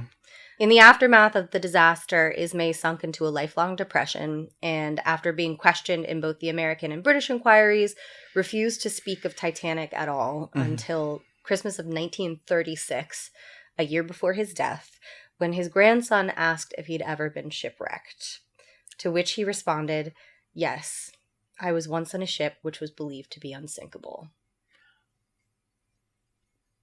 I've got such a soft spot for J. Bruce Ismay. Like, he does carry responsibility for what happened in that he was, you know, a high-ranking White Star official. But it seems like he was the most responsible and the bravest he could possibly be. And surviving one of the worst maritime disasters in history ruined his life. Okay, and I heard he was trans. Yeah. He wasn't dressed like a woman in the Lifeboat. He was dressed like a woman in his life. Hey, by the way. Maybe don't cancel trans women for surviving disasters. She got on the boat just like that. The J is for Jessica. Jessica Bruce. Jessica Bruce is a beautiful name. Actually, that's very cute. Okay, that. Non-binary confirmed. Jessica Bruce Ismay. Jessica Bruce Ismay. Jessica Bruce Ismay. Binoculars. One of the details that the U.S. Senate hearings focused on was that the lookouts did not have binoculars. I saw that in a Titanic documentary from 1997. Yep. They talked about that. And you laughed at it. I did. You said that's very funny. Yeah. Oh, Easter egg. Easter egg, yeah. So they did not have the binoculars on the night of the sinking because Second Officer David Blair, who transferred off the ship before her maiden voyage, or actually I think it was before the crossing, so it stopped in a couple of places before it crossed. He brought them to go bird watching. Well, he forgot to turn in the key to the locker, which housed them. So they knew where they were. They were in their locker, but they couldn't open it because they didn't have the key. Why didn't they use Chapel Roan's axe to... That would have been smarter. Yeah. She probably wouldn't give it to them. But this likely wouldn't have helped because, like, I don't know if you've ever used binoculars before. I have. They're good for, like, confirming something that you've already seen. Yeah. But they're not good for, like, scanning the horizon. Like, I mean, they focus on something very, very small. Yeah. So, like, if you're looking at the horizon, like... lookouts don't use didn't use binoculars. Well, if you had like 500 people with binoculars all looking at different places, like maybe that would be helpful. Yeah. But being like, oh, yeah, that absolutely is a little seagull. Yeah, that is not how lookouts used binoculars. Yeah. Like they would scan the like, horizon. Oh, I see something. Let me confirm it. Yeah. And usually because they were used to looking for icebergs, usually with an iceberg, they didn't really need to confirm it. They were like, looks like a big piece of ice in the water. Bodies, bodies, bodies. I named this section after one of my favorite movies. It's very good. It was fun. So what happened to the bodies of Titanic's dead? In the immediate hours... They died. Yeah, they super died. Okay. But then their bodies are still there, right? Right. So in the immediate hours following the sinking, those that weren't wearing life jackets would have like just rained down upon the debris field, which is why we have those shoes. And they would have eventually been eaten by sea creatures and their bones would have dissolved. I think their bones would have dissolved pretty quickly because of the salt. I was about to say, it's like putting a penny inside a can of Coke. Yeah. Oh. I think I've read somewhere that their bodies would have been completely dissolved by like the 1940s or something. So that's pretty fast, like 30 years. Yeah. Leaving behind nothing but the leather boots and jackets, which like tanned leather, that'll be down there for like 1,000 years. Here's the thing. Things used to be built to last. Now true. Now with planned obsolescence. Oh my God. Bodies are just disappearing in a day or two. Yeah, if Titanic happened now, all of our fucking Shein blouses would be gone like that. Yeah, they actually melt in the water like cotton candy. Yeah. Those trapped within the wreck itself would have suffered a similar fate. Like their bodies would have been dissolved. It is possible that in some areas of the stern, might have imploded. The front part of the ship, the bow, was slowly flooded. So that's why it looks so much better than the stern. Like the wreckage looks so much better than the stern because it kind of just like went down. It still crashed into the floor of the sea at like 30 miles an hour or something. But the back is really mangled. And they think it, because it flooded so quickly that they think it kind of imploded. So like maybe a couple of the people trapped in the stern might have been vaporized. Mm-hmm. Which is nice. Goo. Around 330... It's nice because it's better than drowning. It's not just fun. It's quick. Yeah. It's quick. Around 330 of the bodies wearing life jackets were recovered by recovery ships, most famously the Mackie Bennett. And content warning, I'm going to show you a dead body. Oh. This is on the decks of the Mackie Bennett, dressing one of the bodies recovered from the Titanic. Most of these bodies were buried at sea, but those that could be identified who weren't crew were returned to Halifax to be buried. Find buried at sea. What does that mean? Just throw them in the water? Literally just throw them in the water. It's not really getting buried, but okay. That's how you refer to it. Oh, okay. It's being buried at sea. And most of the crew were buried at sea because most crew prefer that anyway, so they just kind of assumed that it would be their last wishes to bury them at sea. They like check it off on their application. Yeah. It's like when you inevitably die on our unsinkable ship. Yeah, like an organ donor. Yeah. I'm donating my organs to the sea. Do you want us to throw you overboard? Do you want to like... Yeah. A common myth about J.J. Astor is that he was only identified because of the cash floating around him. That's so funny. The myth is that like he was crushed by a smokestack.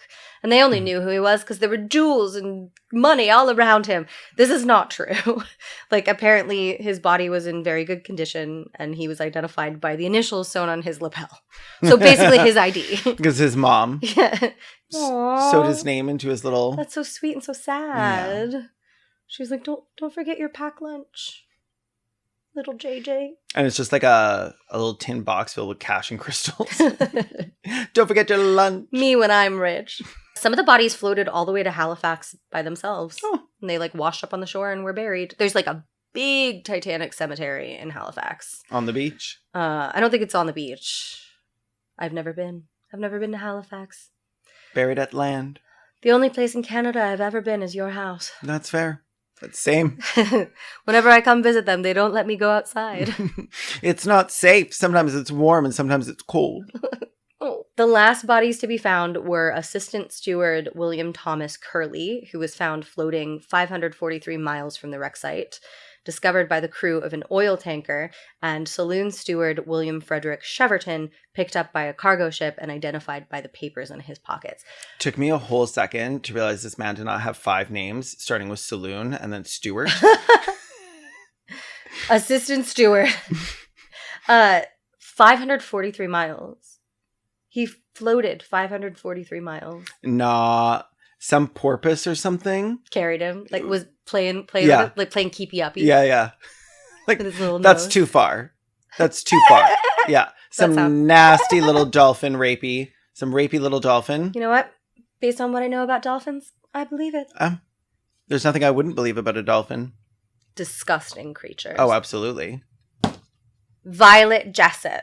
This bitch. In 1911, she was one of the crew members. Okay. In 1911, she was working as a stewardess aboard Olympic when it collided with the HMS Hawk. Okay. Nobody died, but Right. obviously the damage was bad enough that they had to swap it with the Titanic and make it hit an iceberg to collect the insurance money. As you do. And then she goes to work as a stewardess aboard Titanic and survives.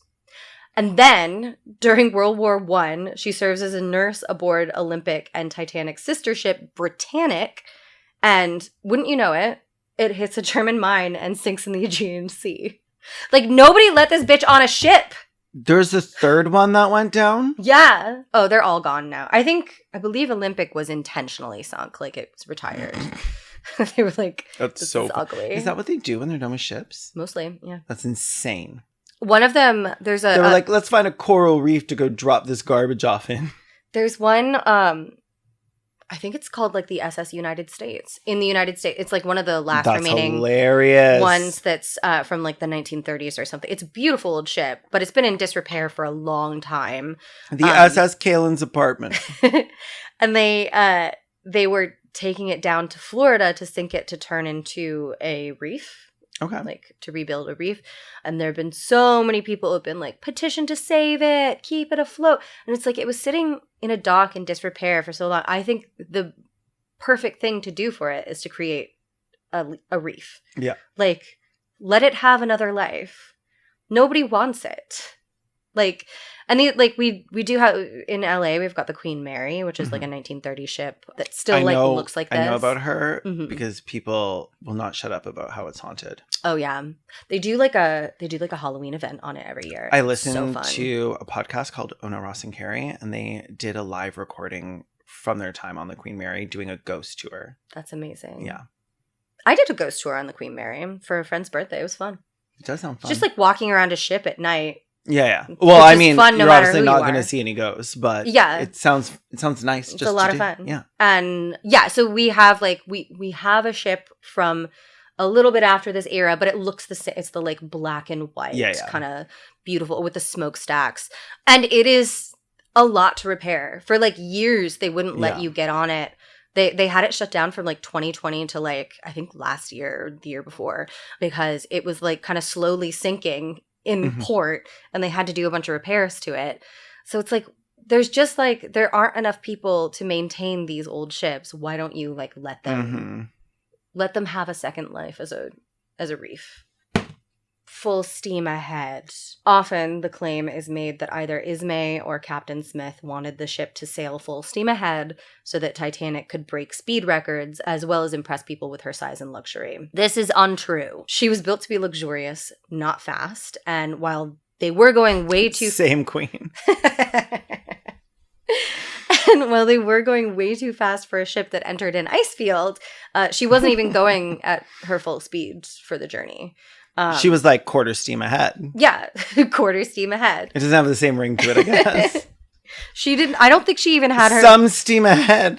I could be wrong, but I don't think she even had her like all of her boilers lit when she was going too fast for an ice field, but not fast. Any speed is too fast for an ice field, actually. Just stay where you are. Yeah. Sail south.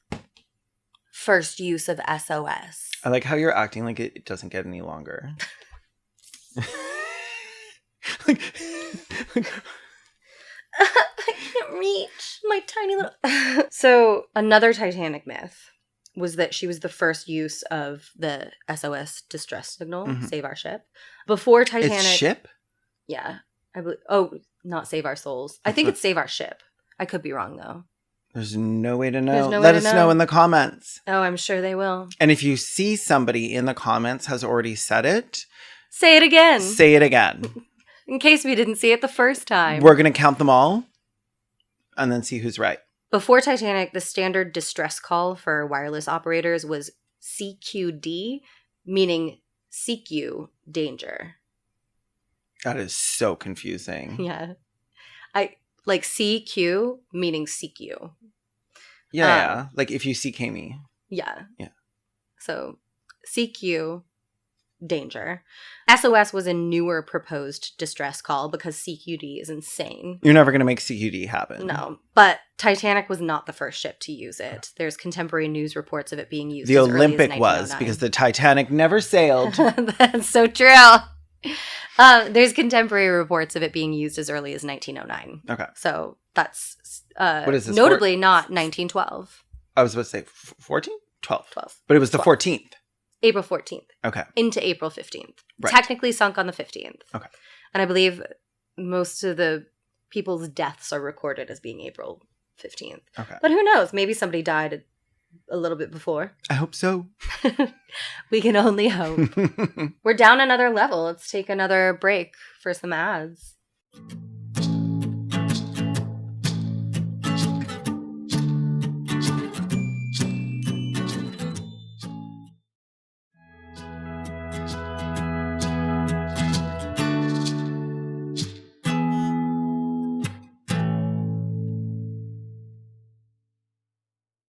We're back. Killer life jackets. It sounds like a Goosebumps book. It sure does. I can see the cover now. Night of the Killer Life Jackets? Yeah. So the life jackets aboard Titanic were made of cork. J.J. Astor allegedly assured his pregnant wife Madeline of this early in the sinking when he grabbed an unused one and cut one of the panels open to show her what was inside. He's like, give me that! I love the idea that somebody died because they went to go put on their life jacket and it was empty. Cork is famously really buoyant and maybe a little too buoyant because they floated up into the sky and out of the atmosphere. Oh, just like that documentary I watched, Up. I actually haven't seen it, but I'm going to watch it at some point. Oh, it's so good. I heard straight people die at the beginning. Yeah. Well, a straight person dies at the beginning. Okay. Well, unconfirmed. You know what? You actually don't know. So, a bunch of Titanic's victims actually died by snapping their necks on their life jackets when they jumped from the ship. Oh my God. Because Yeah. Oh. Life jackets are actually not made as buoyant as they used to be for that reason. Oh my God. Yeah. Well, because you should go in a little to break Yeah, your you need to go in a little and Yeah. then float up. But yeah, they were just like hitting the water and immediately snapping their necks. Ugh. Yeah.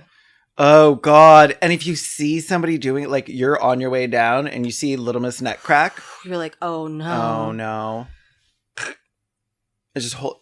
I know. See, this wouldn't So have happened to me. gruesome. I would have So brought a neck gruesome. brace. Or just like jump And my from a own shallower boat. angle. Yeah.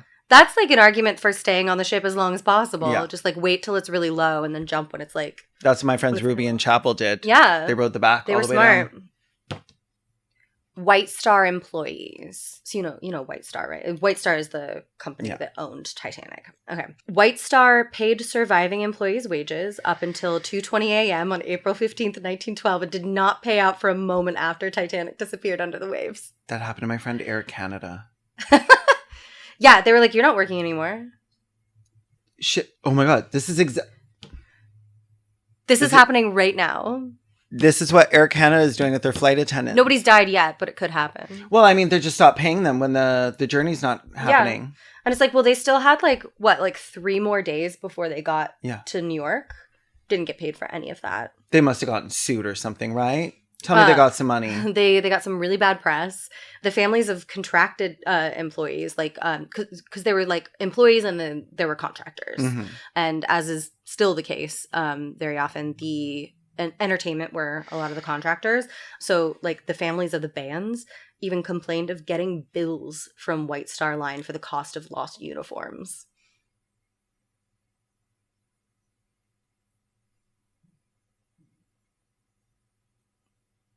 Yeah. This is why CEOs get shot in the street, I will say. Yeah. What the fuck? Yeah. The person who okayed that must have been so hilarious. This is why they have PR departments now, because like a PR person would have been like, oh, I see your point, but like I think this actually might cost us more money in the long run than just like paying them out. Like, number one, nobody should have to pay for their own uniform, I will say. No. Oh, sorry, it got damaged when your ship sank? Yeah. So, okay, I'm going to send you a bill for the replacement of my husband. Yeah. And all of the money he would have been making for the rest of my life, since I'm not allowed to work, since I'm a beautiful, frail man disguised as a woman.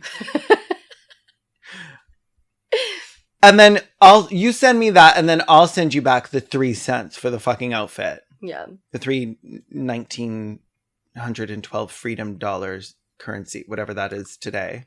I miss freedom currency. The world just isn't the same since they formed the Federal Reserve and got rid of freedom currency. The coal fire. Okay, I thought it said the coal tire. And I was like, listen. I have no idea what this is about, but I know that coal is kind of crumbly. So it would make a bad tire. And it would make a horrible tire. Like a dry tire. No, it's the coal fire. Mm-hmm. That makes way more sense. Coal is extremely flammable, probably. Yeah. It's what was used to power the ship. It's cool. You saw the part where they were shoveling all that coal. Oh. Yeah. To make all the steam.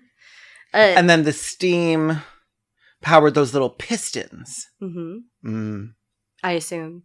So there was an ongoing fire in the coal bunker on Titanic that started before she left Belfast. And it may have continued somewhat controlled through her maiden voyage. So there was this 2017 theory that the coal fire might have contributed to her faster speed, even when she should have been slowing down through the ice field, and that it might have weakened her steel hull and contributed to the sinking. Coal fires can't melt steel beams. I've always said this. My friend's Loose Change said that. Yeah. Experts tend to agree that she would have sunk even if there wasn't a fire. But, like, it's possible that it weakened the hull. But not in a way that would have damaged her fatally either way. And then somehow also the coal fire arranged for there to be an ice field? Yeah. Like... I mean, the coal... It's not they're saying, like, it wouldn't have sunk. It's not... Yeah, it's not a conspiracy theory. Sounds made up. It's not a conspiracy theory, actually. There's not like a conspiracy. It's just a theory. It's a theory that like, maybe this contributed to the and some experts, hypothesis even. Yeah, and some experts have even said possibly the coal fire might have contributed to her staying afloat a little bit longer because she rises. She had a very slight. I think it was port side. She had a very slight starboard list. No, port side list. She had a list to one side the entire time because of the coal fire, because they were like shoveling coal like from one side to the other. And so I think it would have had to have been port because she got hit on her starboard side. So like basically she kind of like righted herself a little bit during the sinking and sank like really evenly. Like a lot of ships flip when they sink and then that causes like way more loss of life. Yeah. But she sank like really, really evenly. So like there are a lot of people who've like yes-anded this theory and been like, so it's very unlikely that that she still would have survived even, like, it didn't weaken her hull enough that, like, if it weren't for the coal fire, the iceberg wouldn't have damaged it. You know what I mean? So it doesn't really matter either way. But, like, actually maybe the coal fire contributed to her sinking in a way that allowed more people to survive. Okay. It's just a little interesting.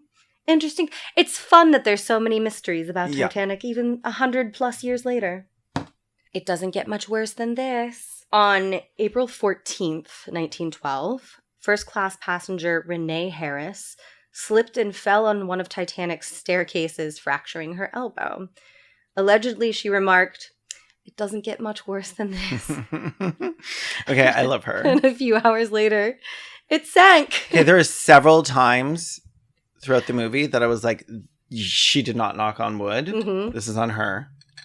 She did not knock on wood. Renee Rapp, one of them. Oh, yeah.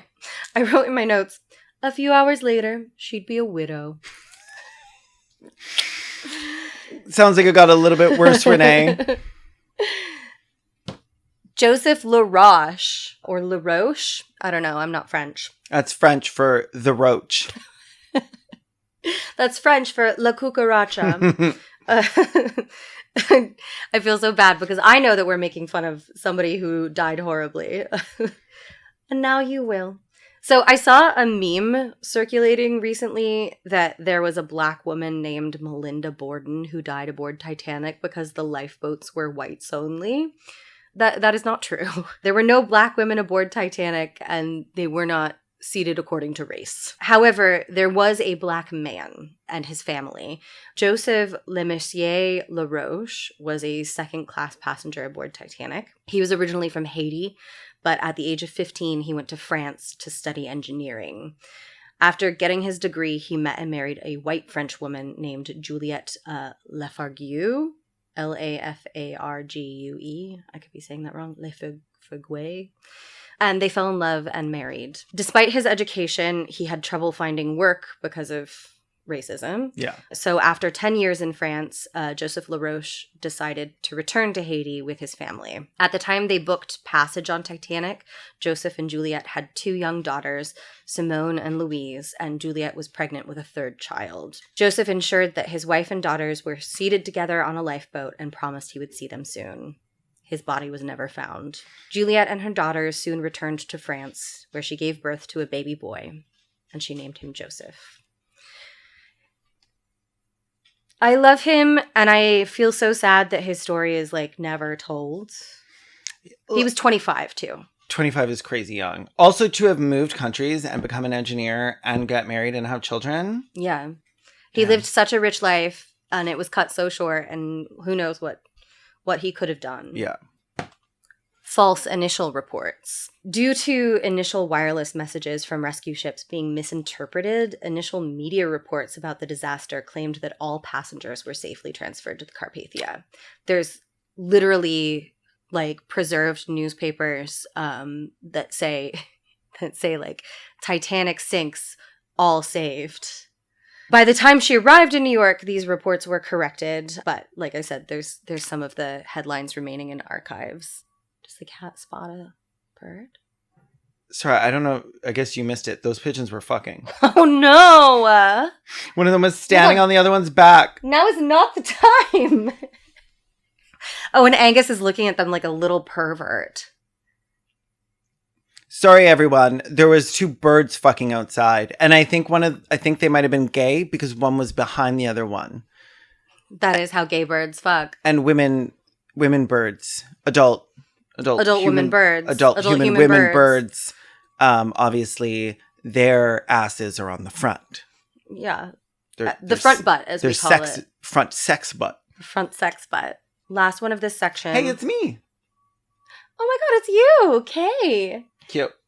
Halomanus titanicae. This is a specific bacteria that was discovered eating the remains of Titanic. Okay, that's cunty of me. Yeah, you're going down. I'm just like chewing on a little iron. Oh my god, I'm so anemic.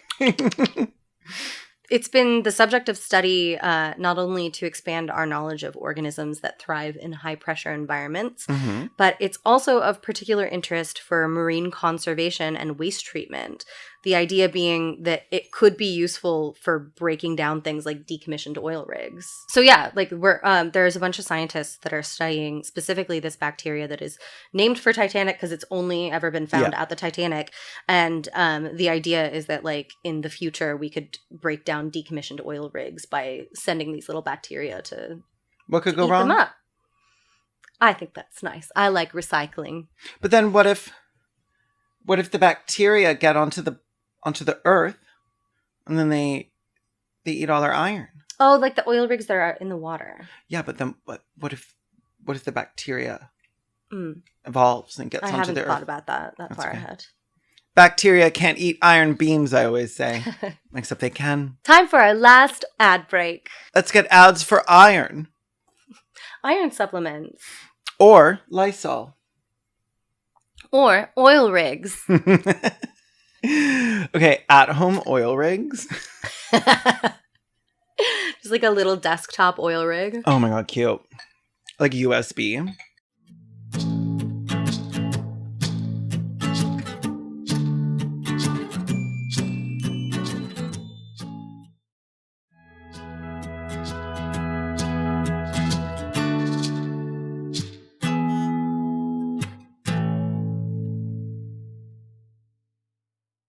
Our last level. We did it, guys.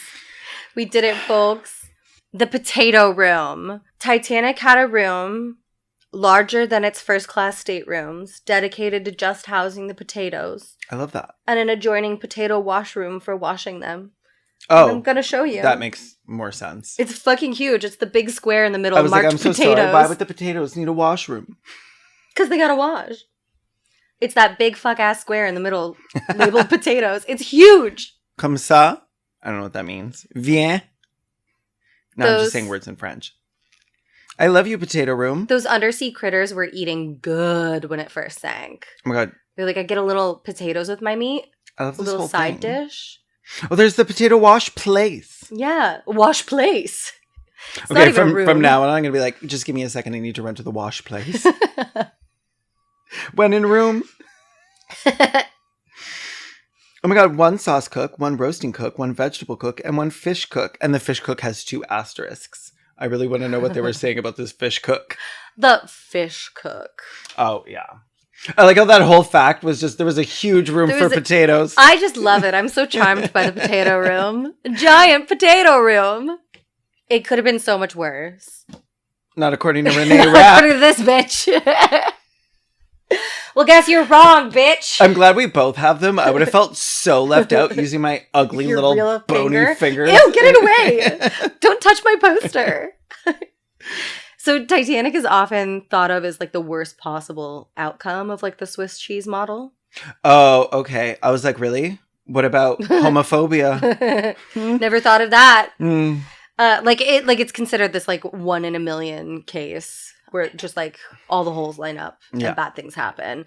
And in many ways it is. But also there were some little bits of serendipity that night, and it could have been just like, they found several bits of serendipity floating around in the water. Disgusting. There was bad weather earlier in the day, and it had completely cleared up, and the sea became so calm that survivors recalled it looking like glass. But that was bad because they didn't see the iceberg because the sea was so calm. But it was good because we could have easily had a situation where there were stormy seas and people were being chucked from lifeboats. Okay, or boats were being overturned. But yes, like they famously say in the movie that one of the ways that you spot an iceberg at night is you see like the wave. Around yeah, it, right? You see the water breaking around it. So it is harder to see the bergs. As it was, a couple of the lifeboats were partially flooded, as I said, because they were fucking unplugged. They had plugs in them. Oh, like you find in a wash place. Yeah, because they're like sitting out in the wash basin. Yeah, yeah. They're like sitting out on the deck, so they've got a plug to let the rainwater like drain. But they were unplugged when they launched them. Oh my God, I would be so pissed. Yeah, it's actually amazing that they stayed afloat. So pissed. People were literally sitting for hours, knee deep in water that was negative 1.6 degrees Celsius, below freezing. Also, the ship sank slowly enough that, like I said, nearly all of the lifeboats were launched. Not all of them, but most people were able to make it to the decks, which is something that has not always been the case, even with modern maritime disasters. This could have really been an incident where everyone just disappeared, and Titanic is talked about like a famous ghost ship, you know? If like those lifeboats had been turned over, like, and nobody survived. Baseball games. Frank Goldsmith was a 9-year-old survivor. Frank Goldsmith was in the lifeboat seat next to the seat that was offered to Alfred Rush, that teenager. I love when children aren't given names. That's going to sound so good when they're like 100 years old. But, so true. But feels weird for a baby. Like to be named Frank. Frank? Yeah. I assume his name was probably Francis, but he went by Frank. Oh, cute. Little Frankie. Probably at this point he went by Frankie. Okay. Well, now it's adorable. He was a survivor, so he did eventually turn into a That happened to my friend Muniz. Aww. So Frankie was sitting in the lifeboat seat next to what should have been Alfred Rush, but Alfred Rush died. Shortly after Frank and his mother arrived in the U.S., they moved to Detroit, near the newly opened Navin Field, home of the Detroit Tigers. And he would go on to recall that the roar of the crowd every time a player would hit a home run reminded him of the screams of dying passengers aboard Titanic. When he grew up and had children of his own, he never took them to baseball games. Which is fair because of all those terrifying tigers roaring the whole time. That's actually my favorite creepy fact about Titanic because I think that's horrifying. I was actually thinking when Chapel she leaves the door, she leaves the door frame. Yeah. And it's blowing the whistle. I was like, for the rest of her life, every time she hears a fucking whistle. Yeah. Oh, God. It's like parents of Columbine students say that they can't hear the sound of helicopters above. Because it reminds... And yeah, like, that's my favorite creepy fact about Titanic. Like, that the roaring of a baseball crowd. This guy grew up and he could never stand baseball games. Most of the survivors said that the sound was like the worst part and just like listening to it slowly dissipate over the course of the evening. Only the survivors would say that. Everyone else would say the dying was the worst part. Mm-hmm. Northern Lights. According to survivors, they were visible during the sinking. The Aurora Borealis. Yeah. It was a moonless night, so it was very dark, but survivors reported seeing the green Aurora Borealis as well as some phosphorescent light in the water, like from little like phosphorescent creatures. What a beautiful way to go to hell. I know. I think that's also like eerie that it was like really pretty. Yeah. As a bunch of people were dying. Mm-hmm. Like, oh my God, it's so lovely. I've never seen the Northern Lights before. It's really nice to get away from the bright lights of the city. There's even actually a theory that solar storms might have affected Titanic's navigation somewhat because her reported position was slightly off. It didn't matter very much because if it did, Carpathia's compass was also slightly off. Right. But it's thought that maybe it might account for why Robert Ballard found her about 13 miles from her actual last reported position. I don't know. It's a modern theory. It's another one like the coal fire where it's like, oh, that would be interesting, but it's not really very much of anything. Well, that would be interesting, but it's not really. It's interesting to people like me who spend too much time on Reddit. Nerd. And I should be ashamed. The newsboy. So there's this very famous picture of a newsie holding a sign that reads Titanic disaster, great loss of life. I've always said that newsie sounds like a slur. Like... There he is. Have you seen that picture before? It's very, very famous. No. It's in most textbooks that cover the Titanic disaster at all. This is the image that they show. Fun fact, this wasn't a huge newspaper. Children were just very really small back then. So the boy pictured in that photo is Ned Parfett. He was 16 when this picture was taken. So kids were small back then because he does not look 16. 16? 16. Inches tall? No. 16 years of age. In boy years, though. He's so not little. In human years. He has not been eating his Wheaties. Okay. He looks 12. He looks 12 and also 45. Like, that boy is weathered. Sounds right. Sounds like the early 20th century. Yeah. Smokes 2 packs a day. Yeah.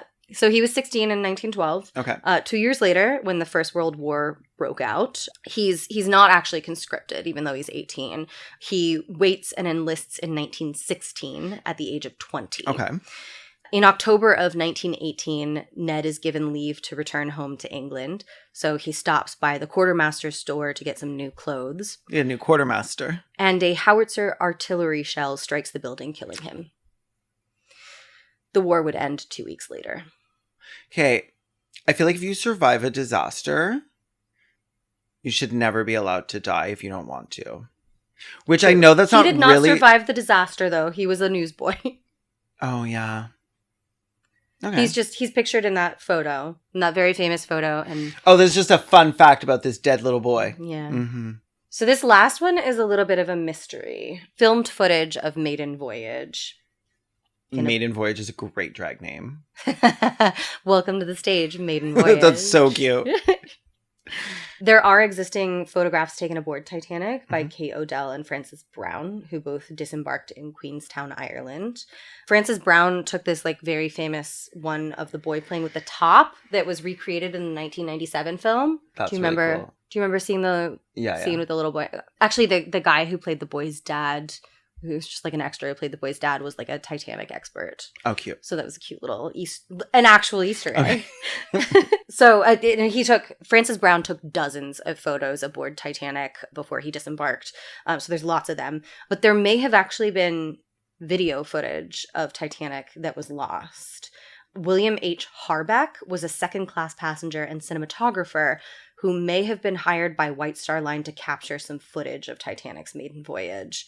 Allegedly, he was supposed to have gotten on a tug as Titanic approached New York to film her arrival from the dock. So they were like, yeah, get on, enjoy your trip, and then at the end, we'll just pick you up with a little tug and make you sail ahead so that you can film her arriving, and we can release that footage into all the little, like, Nickelodeons and stuff. And they did. Harbeck traveled on Titanic with a woman who was not his wife, but everybody thought she was. His little female companion. She was a 22-year-old model named Henriette Ivois. Both Harbeck and Ivois perished, and Harbeck was found clutching Ivois' purse.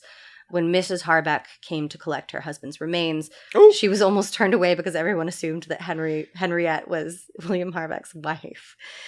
Oh, I'm sorry. We just assumed he was gay because he was holding his purse. Yeah. So, I would be so pissed. The way I'd be like, oh no, I'm not collecting this body. I will take this purse though. It's beautiful. So again, they may have hired him to film the arrival, but the assumption is like, well, if he had camera equipment with him, it's quite possible that like throughout the journey he might have filmed a little bit, and that's just been lost. You know, a guy with a camera is always whipping it out. I know. Yeah. Well, he's not going to keep it in his room, is he? He's going to be like, everybody look at this, especially in 1912. Are you kidding me? So yeah, it's like a cute little mystery. Okay, I love that. And that's my iceberg for now. So I did this episode because I was planning on doing a like Titanic fun facts, Titanic mailbag style episode at some point anyway.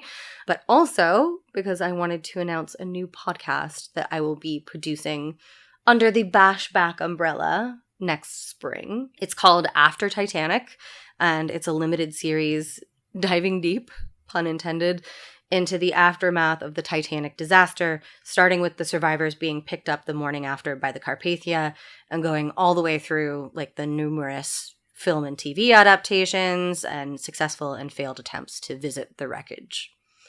I'm so excited for this. Me too. I'm very excited to like get started because it's been a special interest of mine for like ever.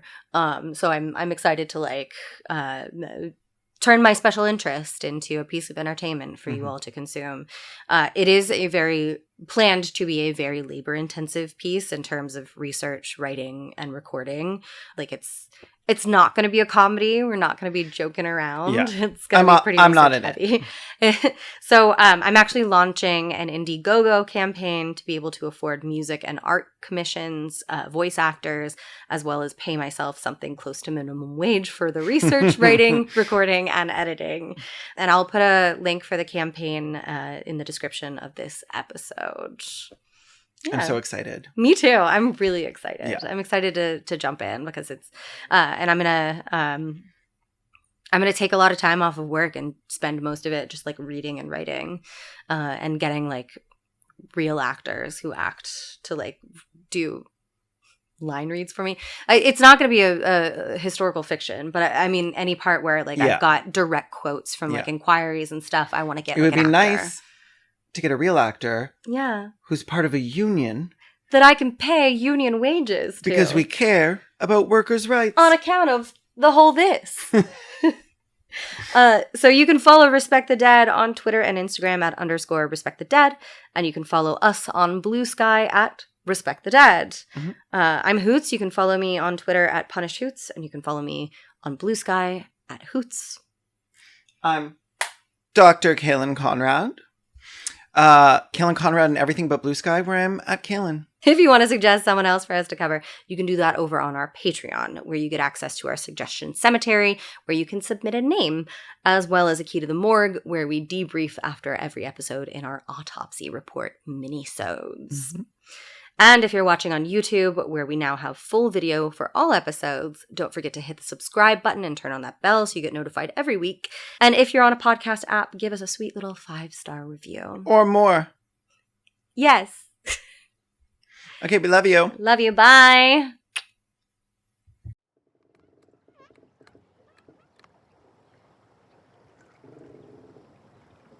It was approaching blue hour in the North Atlantic. That early twilight when the sky is livid and the sun is threatening to rise. Slowly, great black shadows began to emerge from the blue, the looming silhouettes of icebergs and smaller chunks of glacial ice known as growlers and bergy bits. It was around 4 a.m. on April 15th, 1912, aboard the ocean liner RMS Carpathia. Her captain, Arthur Rostron, scanned the dark horizon, looking for the red and green port and starboard lights of a ship, for flares, shadows, for any sign of a foundering vessel. Carpathia's wireless operator, Harold Cottam, had received distress signals from White Star Line's newest ship, the RMS Titanic, at these very coordinates shortly after midnight. But now there was no sign of her. They were too late. With great haste and urgency, the crew of the Carpathia had raced the nearly 60 nautical miles to Titanic's aid. Rostron ordered that all the ship's heating be shut off so that the steam could be redirected to her boilers, as Carpathia was driven harder and faster than she ever had been before or ever would be again. Lookouts were posted all over the ship as she sped into the same ice field that had doomed the Titanic. Some of Carpathia's passengers were awoken as she strained and shuddered and shook, reaching an alleged speed of 17 knots. She'd only been built to reach 14. As one of her crewmen would later say, the old boat was as excited as any of us. But they had been too late. There was no sign of the great White Star Liner, not even any debris. Suddenly, a green spark of light ignited in the near distance. About a quarter-mile off, Titanic's fourth officer, Joseph Boxall, had lit a flare aboard Lifeboat 2. Captain Rostron rang down to the engine room, slow ahead, and he began to bring the Carpathia around to rescue the first of Titanic's 20 lifeboats. This is where most retellings of the Titanic narrative end. The Carpathia arrives a little under 2 hours after Titanic slipped beneath the calm Atlantic, taking with her more than 1,500 souls, and a mere 700-odd survivors are rescued as day breaks on April 15th, 1912. But this is where my new podcast, After Titanic, begins, because so many fascinating things happened in the aftermath of the Titanic disaster. There was the rest of the rescue journey aboard the Carpathia and an extensive recovery mission led by the CS Mackie Bennett. There were official inquiries by the American Senate and British Board of Trade leading to sweeping changes to maritime law, much of which is still in effect to this day. There have been dozens of film and television adaptations, the first of which was released a mere 29 days after the sinking and starred one of the survivors. There was Bob Ballard's expedition to find her, which was actually a covert mission to recover 2 lost U.S. nuclear submarines.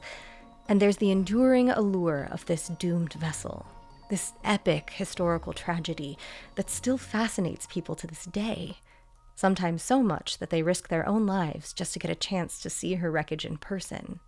My name is Amanda Hootman, but a lot of my friends call me Hoots.